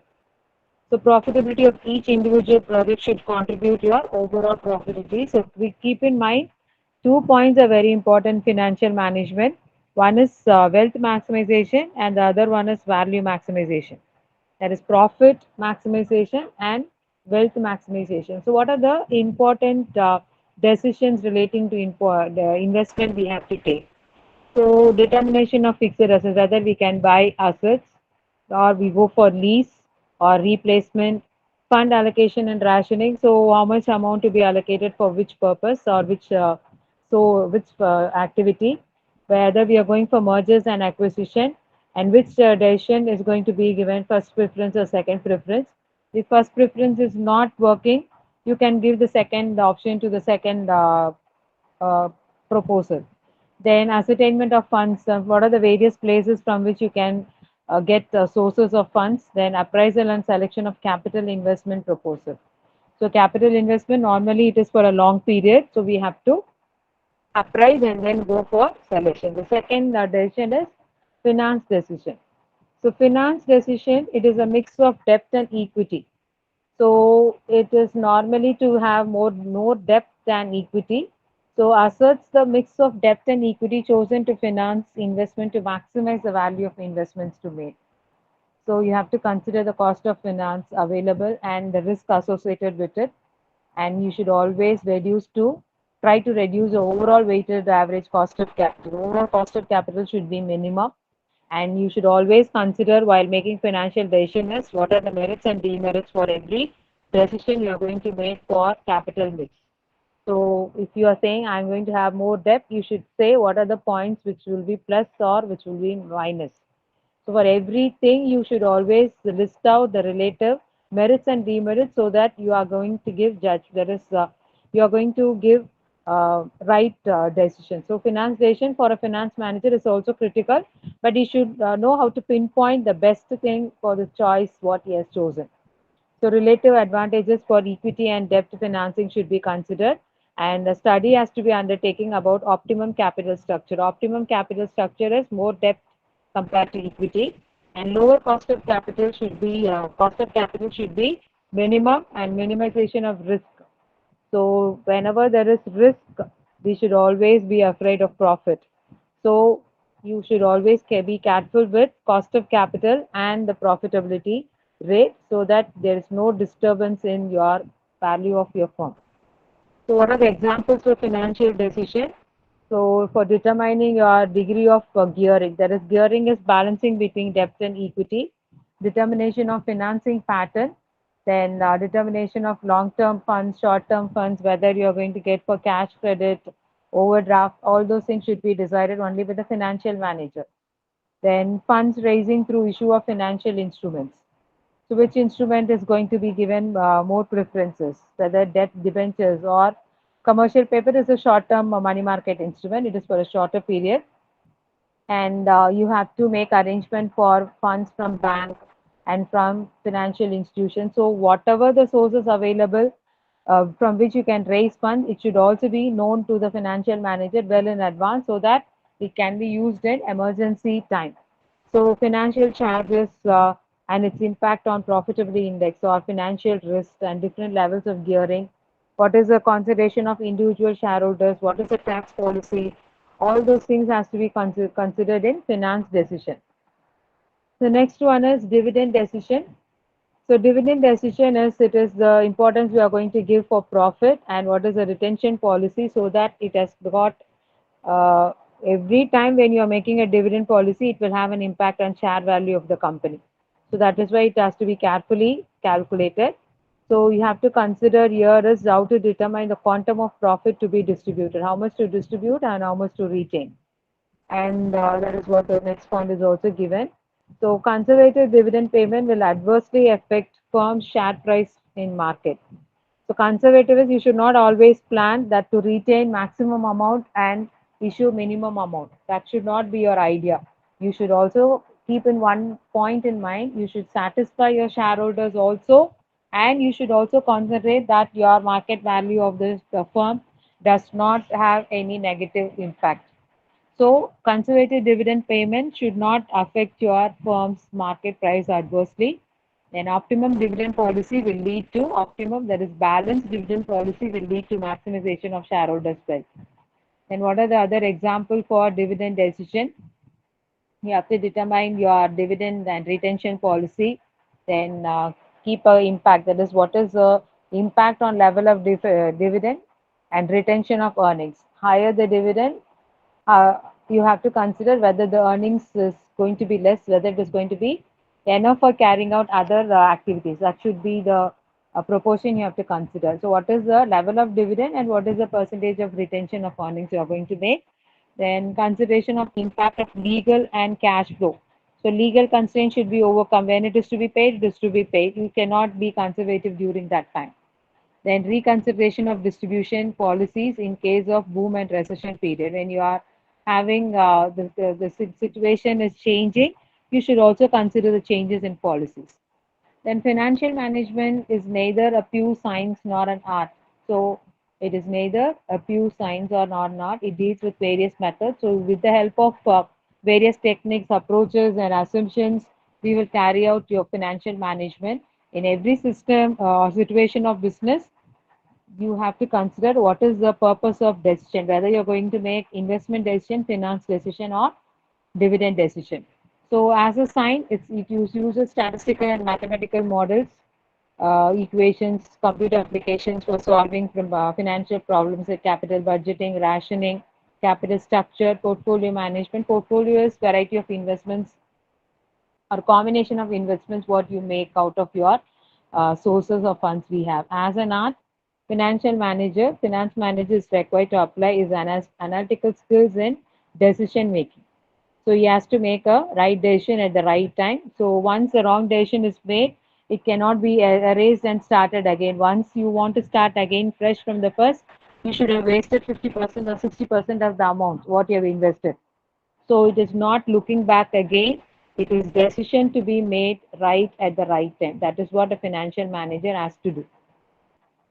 So these are the some points I want to make it clear in first unit. Anything now I'll move on to the next aspect. Whatever I have left out, I will cover now in the rest of the time what we have. So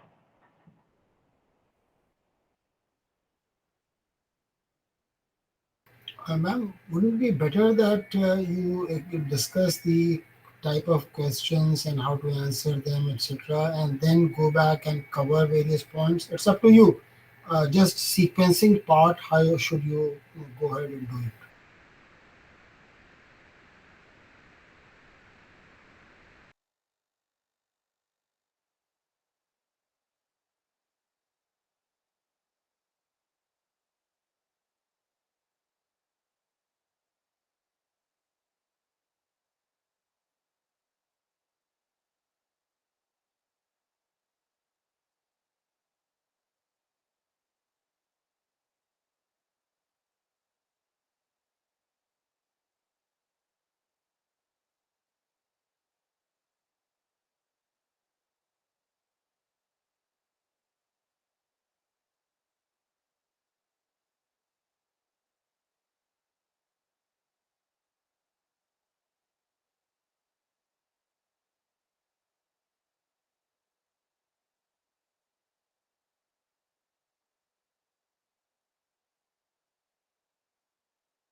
Yes, I'm there. I'll continue. Just wait.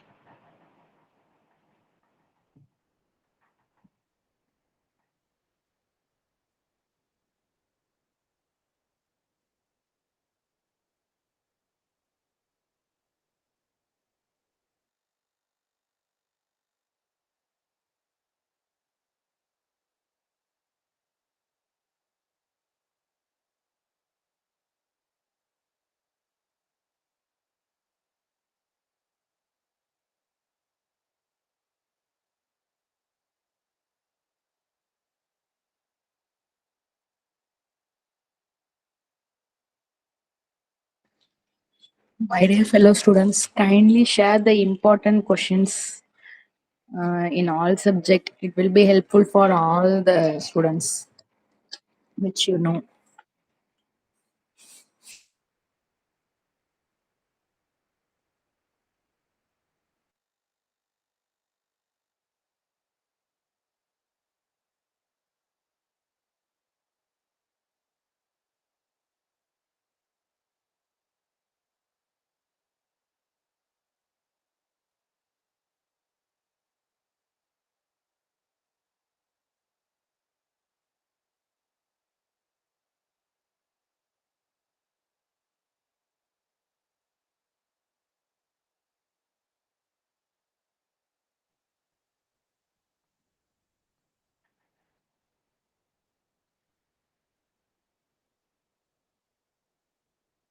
Okay, just we will have a glance about all the topics what we have covered. See, already we have seen operating leverage in capital structure, financial. So now I will go just overview whatever the points we have already discussed. So we will have an overview from your textbook also to have some points to be recollected. Is it okay? And if there is any problem in between, we will discuss that also. We have time. Can you hear my voice? Yes, ma'am. Yes, Yes, Okay. ma'am. So capital structure theories, that is what we were discussing. So when we are discussing about capital structure theories, we have to analyze alternative finance plan. So alternatives financial plans, we have to take the decision whether this will be the right, and that's what we have already seen in capital budgeting decision relating to machinery.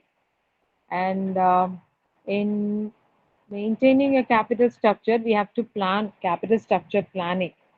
So companies, that is, you can do business without planning if it is for a short term, but if it is for a long term, financial manager has to decide or has to plan for capital structure. So what is the proportion of debt and equity should be planned compulsory for a long term business. If it is not, if it is for a short term period, your businesses, then there is no need. Without financial decision, you can run. But financial manager should be in a decision to plan a suitable or optimal capital structure. What is optimum capital structure is which maximizes the value of the firm. That is called as optimum capital structure. And what is the composition of capital structure should be? What is the proportion that you have to decide about the capital mix? What is debt and equity proportion? That is what called as capital mix. And terms and conditions, it is a debt can be acquired with many choices on hand. So interest rate has to be considered, and repayment possibility of your company should be considered. Whether you will be able to pay dividend in the place of paying interest, that should be the choices you have to consider for deciding the capital mix. And you should also consider about the currency of debt. And you're doing business in international level, international, if you are able to mobilize funds in international level, you should also choose a currency which is going to be used for debt. And what about the profile and priority? What you're going to give is the profile of the instrument used in capital mix will differ from each other. So every company will not have the same profile and priority.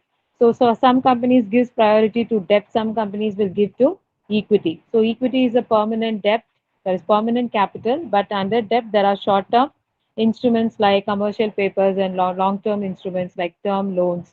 So you should check your priority whether I'm going to give priority to equity or my priority is for debt. That should be considered. And normally the profile of assets and liabilities do not match. So the assets and liabilities. So as I said, short-term liabilities to provide funds for current assets, and long-term liabilities should be providing funds for fixed assets. So that sometimes it doesn't matches. So you should also try to use various financial innovative instruments for financing, and that is left to the finance manager decision. Then what are the various target groups in financial market? So different target groups in any financial market could be individual investor, institutional investors, private companies. So whoever is there in the general society, they might be interested in your organization, and you are going to, sometimes you will be investing in the other company will be investing in your company. So you should always have a target group in financial market. So these are the various groups which will be always looking into the market condition. So how these target groups can be assessed? So depending upon the expectations and requirements, usually we will always try to know what is your expected rate of return your investor requires. So that should also be known to the company. Then capital structure framework. So capital structure framework can be evaluated from various perspectives like return on investment, risk associated with investment, then value of the investment at different points of time in its life cycle, then investors' point of view. The following questions will be there. What is the control of investment and flexibility offered by the company, feasibility of the investment? So already I told you they will be doing FRICT analysis. So FRICT is flexibility, risk, income, control and timing analysis will be carried out to find out the answers for the firm's financing decision. So this will give you the answers is how much do we need, when we will need it, why, what will be what will it be used for, and what are the sources available. So these are the various questions for which we will find out the answer by carrying out fixed analysis. So already told you fixed control and timing. Then what is the relationship between the capital structure and the value of the firm? So two main sources of finance available is debt and equity. And the main objective of financial management is to maximize the owner's wealth and value. So we should always concentrate on these two, maximize wealth and value. And we should always keep in one mind, cost of capital should be minimized so that the value of company is maximized. The value of the company will be maximized when cost of capital will be minimized. When it is reversed, cost of capital, if it is maximized, value of the company will be minimized. So that should not happen. That is what capital structure you have to do. So these are the various theories which will help to have capital structure theories. Then net income approach. So net income approach, it is levered it finances its assets through debt and equity. So entirely, if it is through debt and equity, it is levered company. If it is only with equity, it is called as unlevered company. So that is what given. So value, you have to find out value of equity, earnings divided by cost of equity. Similarly, for value of debt, interest divided by cost of debt. So total value of the firm will be equal to value of equity plus value of debt.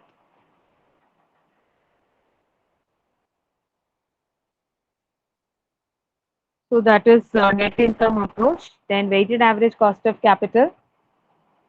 The screen is not visible.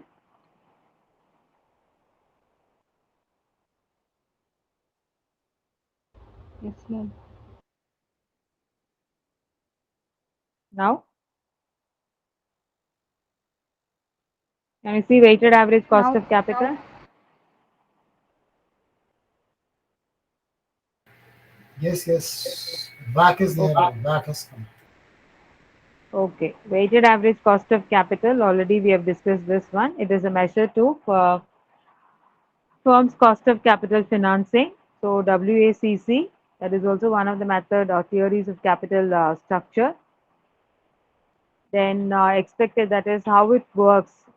So we are measuring expected cost of new capital. We should use the market value of the components. So sources, we should always have the combination between weighted average cost of capital. It says that your debt must be increased for each component, But ma'am, debt has a certain cost. Equity has no certain cost. For example, but de- debt has got a fixed rate of interest. right, right. So equity. Suppose I am investing equity, say 100 rupees. I cannot say that give me 10%, 20%, 30%. But if I go and ask for bank, they will say, okay, take 100 rupees, pay 10%, 15%. So debt is having inflexible assured return as a component. So in So WAC, for if I in WAC, ma'am, if I increase, for example, I make 100% WAC as debt, then the the interest is 100% certain that has to be paid, otherwise I will be in default as a firm. So just a question, if you want to no, answer, no, you can but answer now. no, but here we are going to decide what is the proportion of capital mix between the debt and equity. What is the source of funds the company is going to use? Whether I'm going to use more debt or whether I can tell like this, whether I'm going to use borrowed funds more or owner's funds more. So when we use borrowed funds, we know fixed rate of interest. But if it is owner's funds, it depends upon the earnings. We have to repay them for dividend.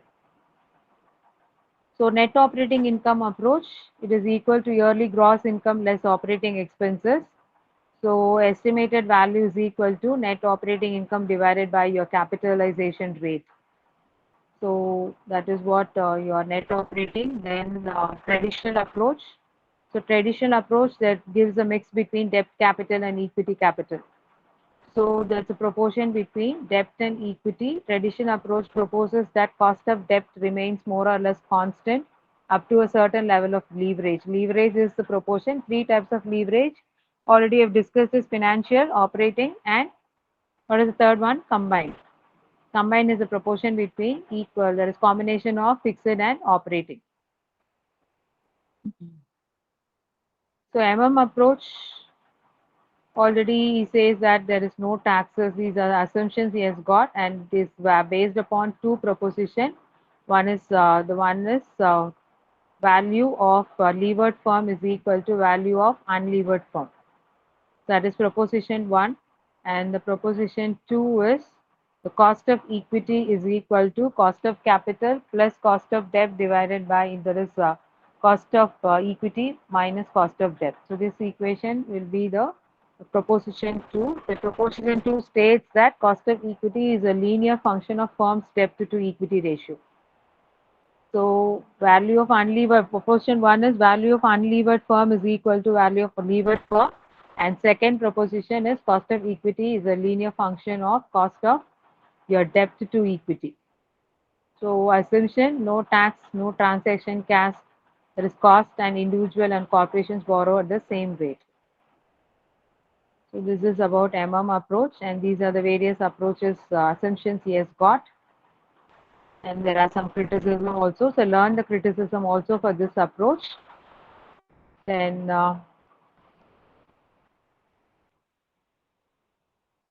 capital structure determinants in practice. So what are the determinants of capital structure? It is based upon the growth and expansion. So when you want growth and expansion, you can decide the proportion between capital mix. So capital structure proposition, it is decided only based upon the changes what you are expecting in the value of the firm. Market value of the firm should not be disturbed. Then second one is your assets. So because of capital structure, your assets should not be disturbed, and your current asset and fixed asset should be properly maintained so that during insolvency, it will be helpful for your activities to be closed when you are having insolvent problem. Then non-debt and debt tax shield. What is the taxation provision? Then issuing cost. All these things you have to consider in capital structure.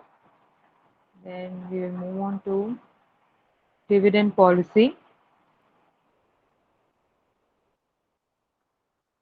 So a recollection again, dividend policy, all the points we have discussed. A dividend, which is not discussed. What is dividend? It's a bonus paid out of earnings. What are the factors which determines a dividend?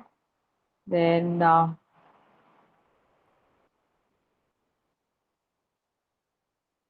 taxation. Then what are the types of dividends? The forms of dividend paid, split, repurchase.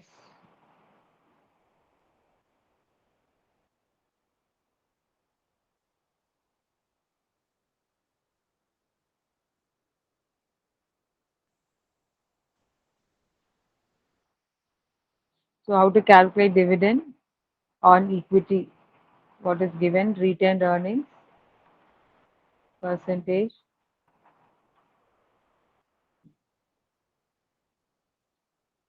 So some important dates in dividend payment. So declaration date, date of declaring dividend by the board.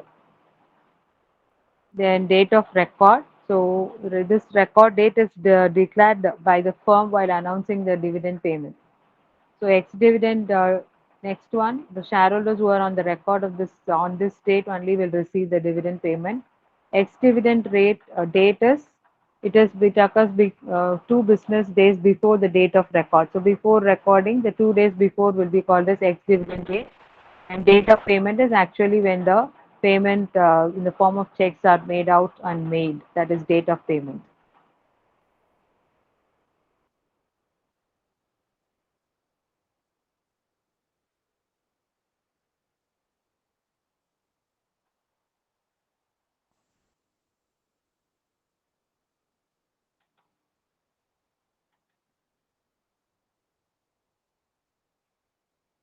So all these theories we have discussed.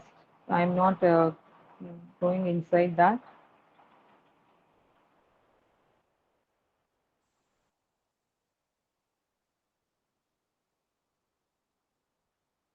Walters model.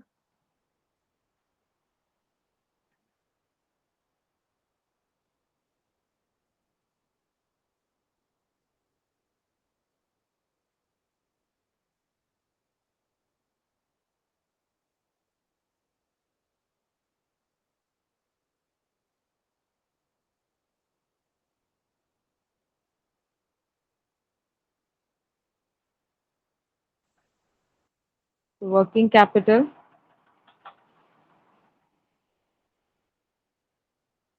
gross working, net working. Net working is difference between current assets and current liabilities. So difference between gross, they are given you the difference. What are the components comes under current assets will be gross, and difference between current assets and current liabilities will be net working capital. Financing, current assets are financed by long-term, both long-term and short-term source, but the net working capital is financed only by long-term source, like share capital, debt long-term, there is term loans. Then sign convention, gross concept of working capital is always a positive, but sometimes your net working capital may be positive or negative. It depends upon the current assets and current liabilities position. If current assets are more than current liabilities, it will be positive. If current assets are less than your current liabilities, it is negative. And nature of information, current assets, there is gross working capital gives importance only to quantitative nature, and net working capital, it gives importance to both qualitative and quantitative. So current ratio formula for calculating current ratio, current assets by current liabilities. Liquidity ratio, it is liquid assets by current liabilities. What is liquid assets is the assets which can be easily converted into cash. So you will reduce stock and prepaid expenses. So that will be giving you liquid assets. So what are current assets that we already discussed, which can be easily convertible into cash? What is the difference between current assets and current liabilities? Cash and bank balance, creditors for raw materials. So current liabilities, we all know what is current asset and current liability. Then difference between fixed assets and current assets. So current assets is convertible into cash.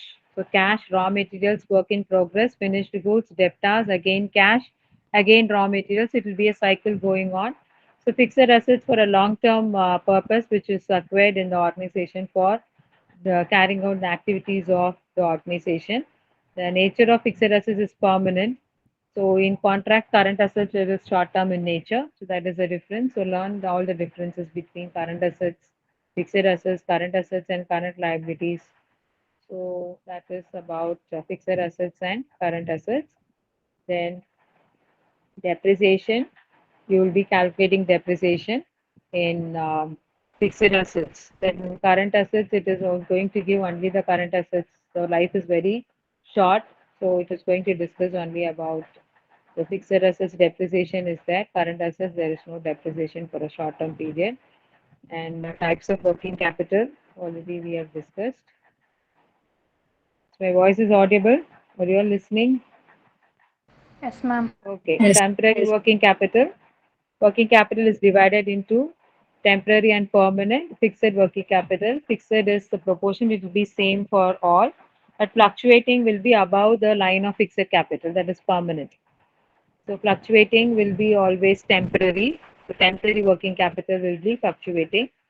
So for fluctuating working capital, one can have overdraft facility, right, ma'am? That is what you explained. Overdraft Overdraft facility. Yeah. is overdraft for a medium short term.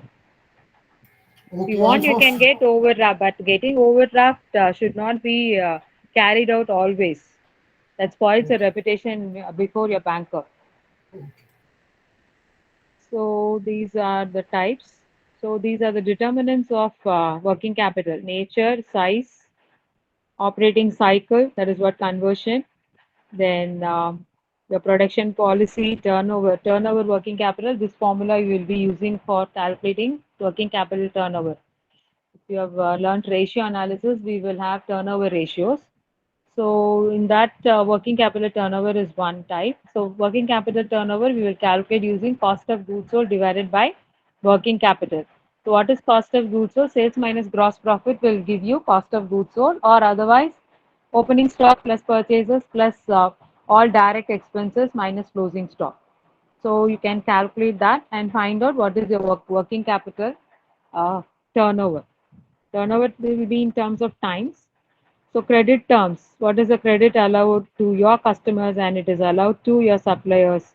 So that will be deciding your working capital, price level changes, and your operating efficiency, whether your operating activities is efficiently for the development or more wastage, more scrap is there, that all will be considered. And other factors will be level of taxes, dividend policy. So availability of working capital will decrease if it has high payout ratio.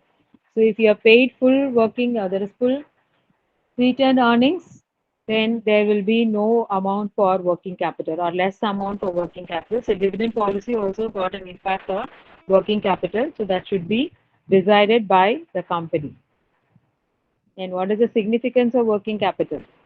So working capital, basically maximization of shareholders' wealth is a logic or objective. So we should always concentrate on how to, what are the various ways in which you can.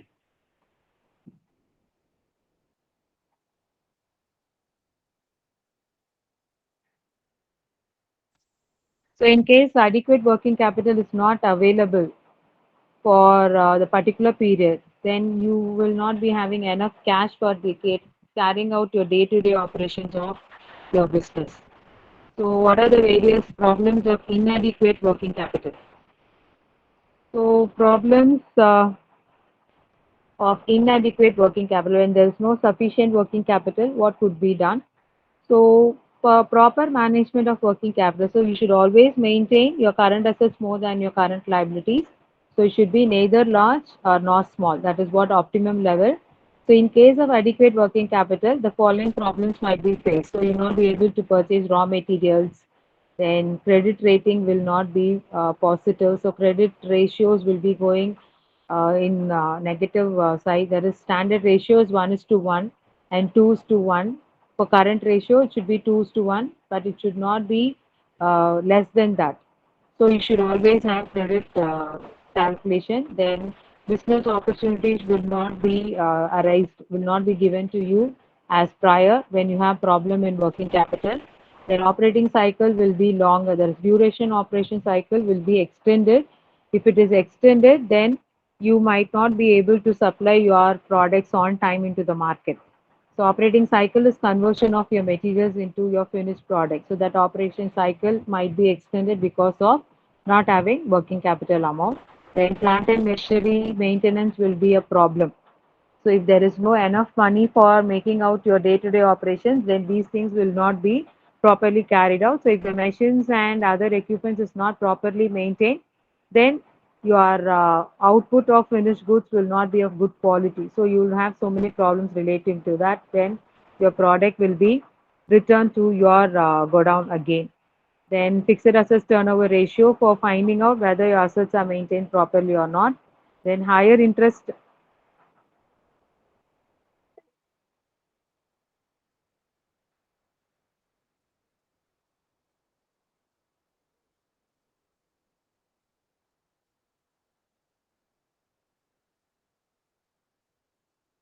So interest, higher interest. In order to have emergency, the company may require to pay a higher rate of interest. In case if you are arranging for short-term or long-term loans, then return on investment will be inadequate. Whereas inadequate working capital will reduce your working capital turnover so that you will be having low return on investment. So dividend policy will be disturbed. Then inflation, that is price increase, how to have during that control cost reduction, operating cycle, turnover. So turnover ratio indicates how capital are effectively used in order to increase the sales. So turnover ratio, sales divided by capital employed. Capital employed will be founded by adding fixed assets and working capital. Sales, we know what is the amount of sales you made in this year. So divided by capital employed will give you the turnover ratio. That is, turnover ratio will tell you what is your proportion of sales into your capital employed. Then creditors turnover period. So creditors turnover ratio, you will always find out average payment period. So payment period should be number of days or in months. And stock turnover ratio you can find out so that you will be finding out the proportion between cost of goods sold and average stock. Average stock is opening stock plus closing stock divided by 2. Again, data's turnover ratio, like creditors turnover ratio. And what is negative working capital? How it arises?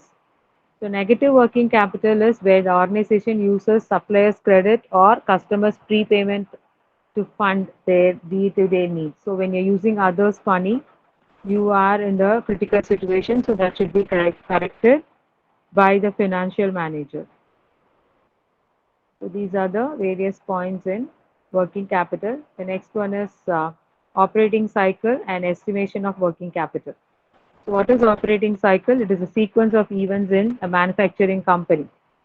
So how to convert your raw materials? So raw materials to work in progress to finished goods to data to cash.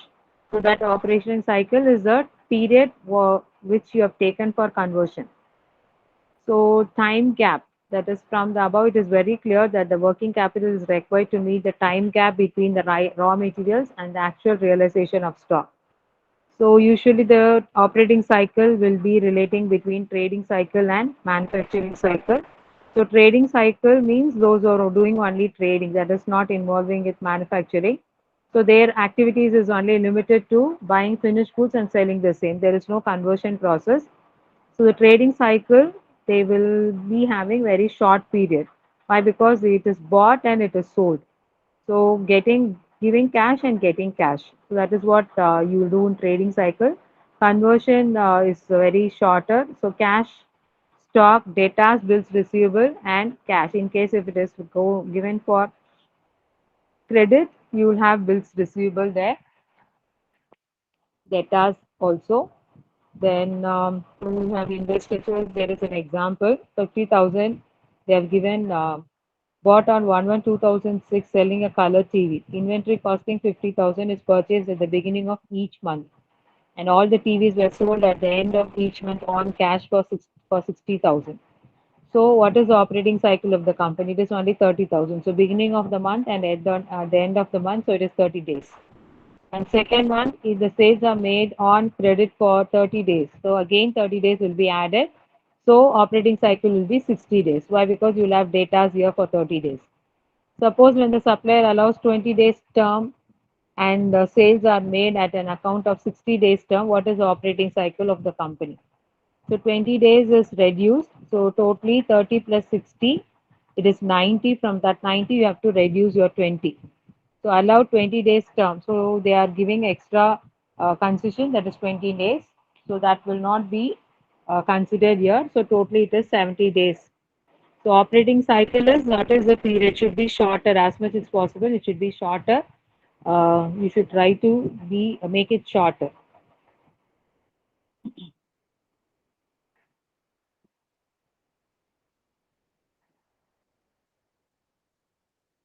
So this is also for a trading organization. Calculate operating period. Total sales is given, and the cost element 70% of materials. Overhead is 20%.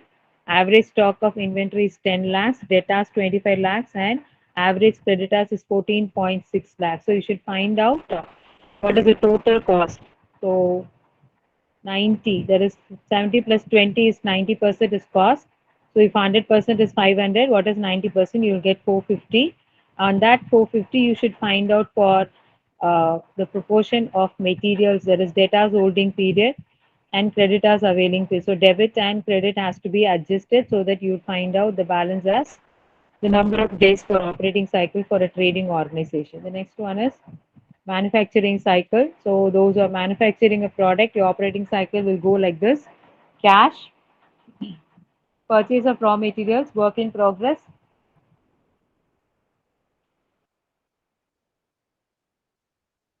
finished goods, debtors, bills receivable, and finally to cash, cash to cash. So working capital is a lifeblood. Your operating cycle of manufacturing from starts from purchasing raw materials. So normally for operating cycle for a trading organization or a manufacturing organization, it is the length. It is a period. How many days you are taking? Days or months for converting your cash into cash. So statement of working capital requirement, you will take your assets, all your assets from that minus your current liability, balance will be your working capital. So from that you should add your contingencies, you will get your, so current assets minus current liabilities is net working capital. In case if any adjustments are there, add with that, so the net working capital will be the balance amount. So current assets minus current liability will be shown in statement showing working capital requirements. So this is also one question where you have to show statement showing working capital. This in the textbook. Calculate with the given number of period. That is current assets. What are the various current assets we have to classify here? So production number of units is 69. Finished stock, it is for 3 months. They are converting your goods into finished goods. Raw materials in store is 2 months. Then production process is 1 month. Then credit allowed. So that's what they have given. Current assets, raw material stock 69,000, and they have given raw materials price is 50% of selling price. So selling price is 50, it's given in the last line. So 50 into 50% is 25 rupees into 2 months. 2 by 12 is 2 divided by 12 months. So for every point, you have to calculate in terms of months what is the amount. Just multiply with the time period given so that you will calculate total current assets. Current assets is a combination of stock. Stock can be raw materials, work in progress, and finished goods. All the three are current assets. All the three are stock. So you should show all the stock in current assets and also show your debtors with the credit period for the goods produced.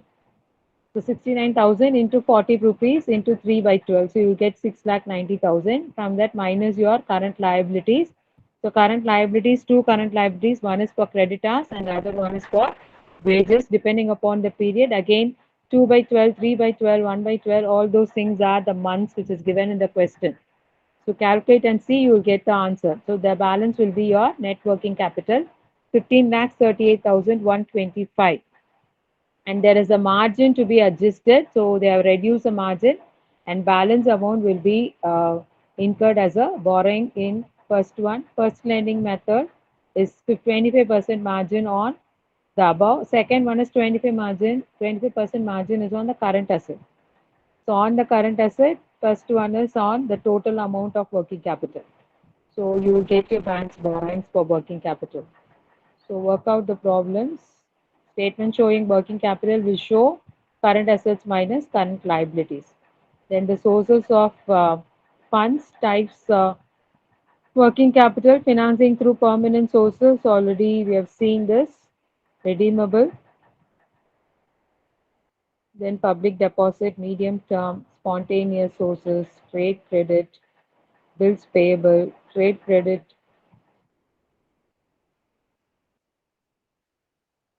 So cash credit, types of bank loan.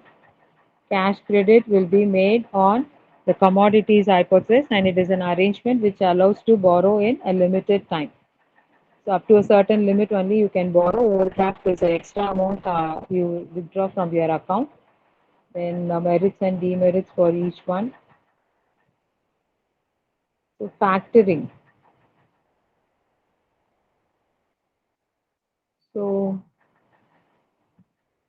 the other sources of working capital is factoring. That is, in case if you are going for other sources, in case of credit sales, selling your goods on credit, you can have an intermediary to increase your sales. So you can have a factor in between. So that is called as factoring. Commercial paper is short term. All these things are short term sources which help us to get finance for. So three types of factoring: recourse factoring and non-recourse factoring and others. So recourse factoring is they do not take up any responsibility of bad debts. So full amount it is to be recollected. Then no risk, risk relating to the risk it is divided. Then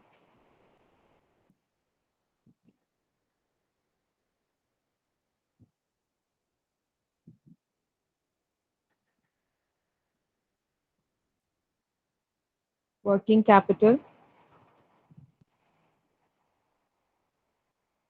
So what is working capital and what are the recommendations given by various committees are given in the last part.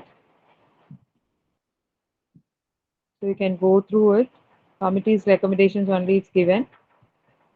And see your syllabus covers 60% theory and 40% problem. Did you see any question papers, previous year question paper?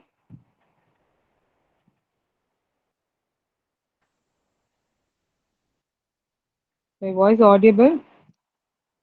Yes, ma'am, it is audible. Did you see any previous year question papers? Not yet, not yet.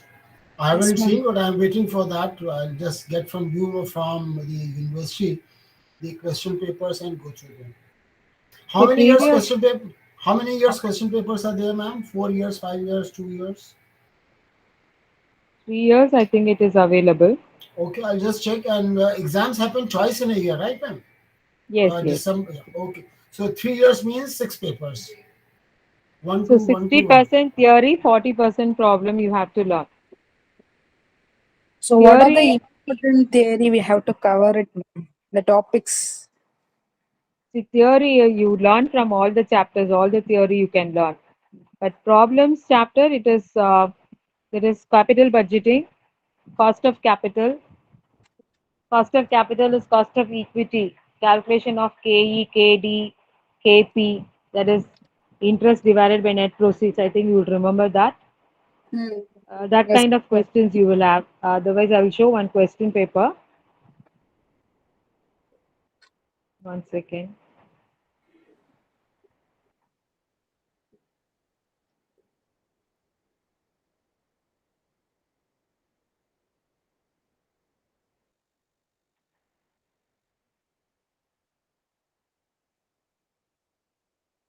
Your question paper will be like this. Is it visible? Just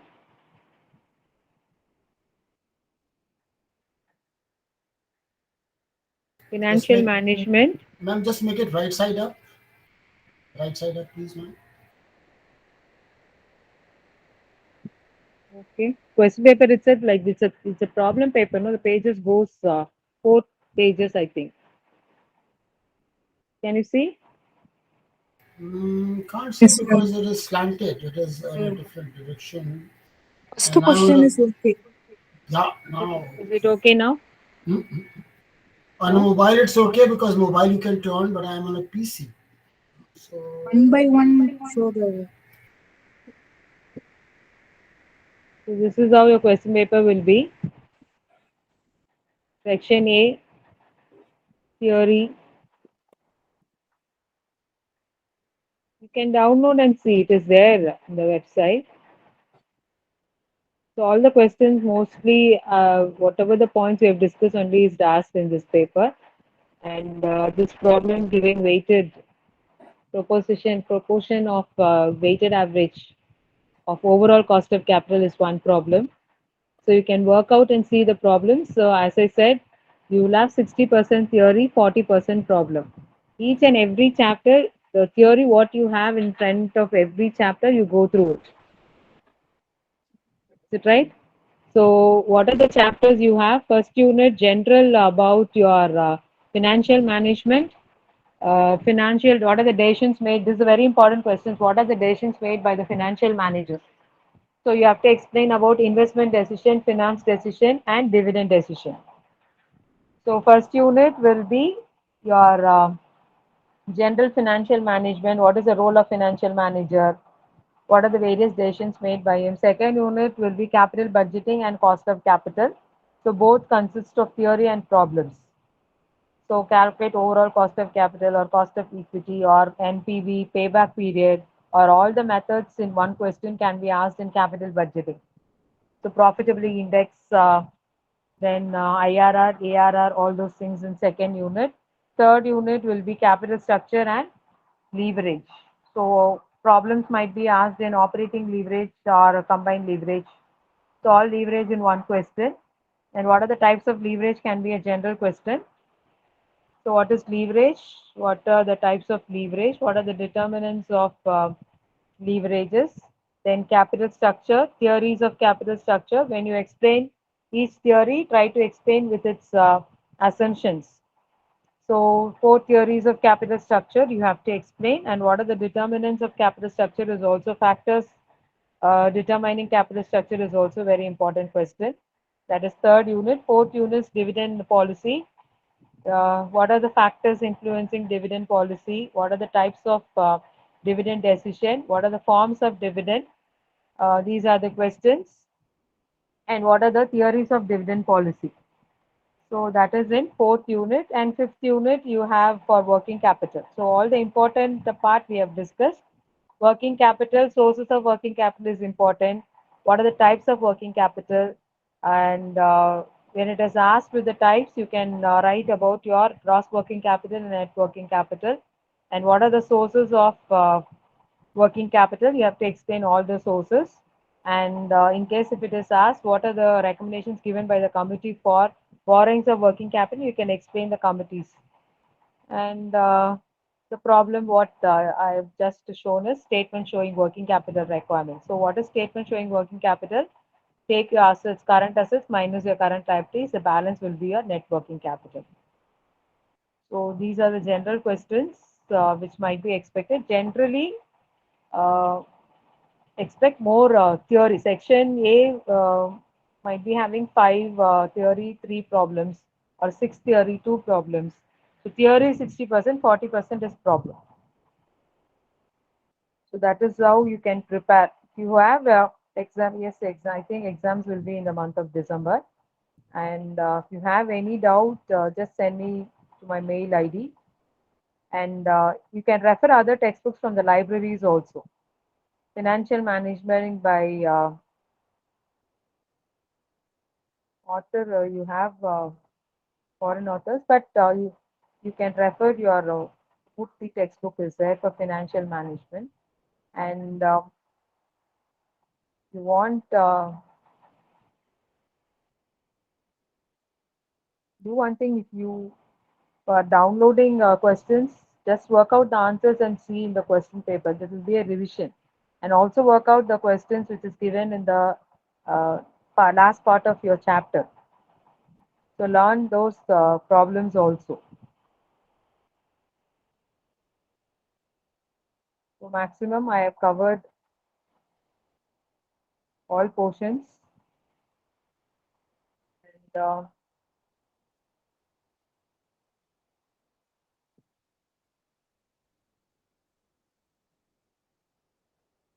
wind up now. And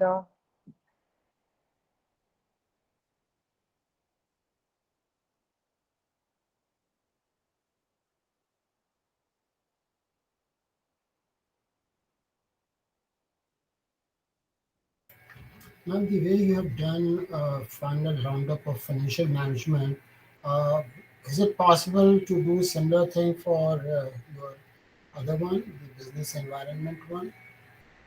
Because business law has been taken by another professor, you have taken business environment. yes, yes, because of financial management, we have to adjust like that. No, no, ma'am. You have done a good job, so no complaints and nothing with you. No, no, no, no. And If you have any doubts relating to financial management, you can ask. And business environment and law, again, you have to concentrate on law maximum. Law, you have got plenty of portion you have to learn, and Give me your practice makes, email ID, ma'am. yeah, yeah, I will send. Practice makes perfection. Practice problems in financial management. Is it right? If you work out, you'll understand. Just don't see the answers in the book, just work out. Similar problems, try to work out so that you'll understand the concept. Concept will make you to answer in a better way in the exams. That is most important.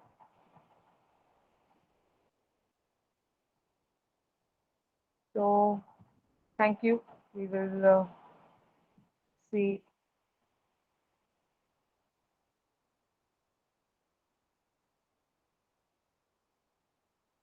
so, as far as you are concerned, we can leave now. Class is over.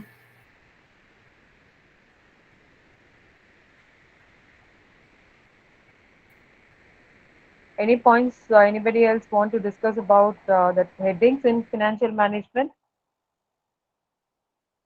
Right, there is capital budgeting, concentrate more capital budgeting, capital structure, then dividend policy.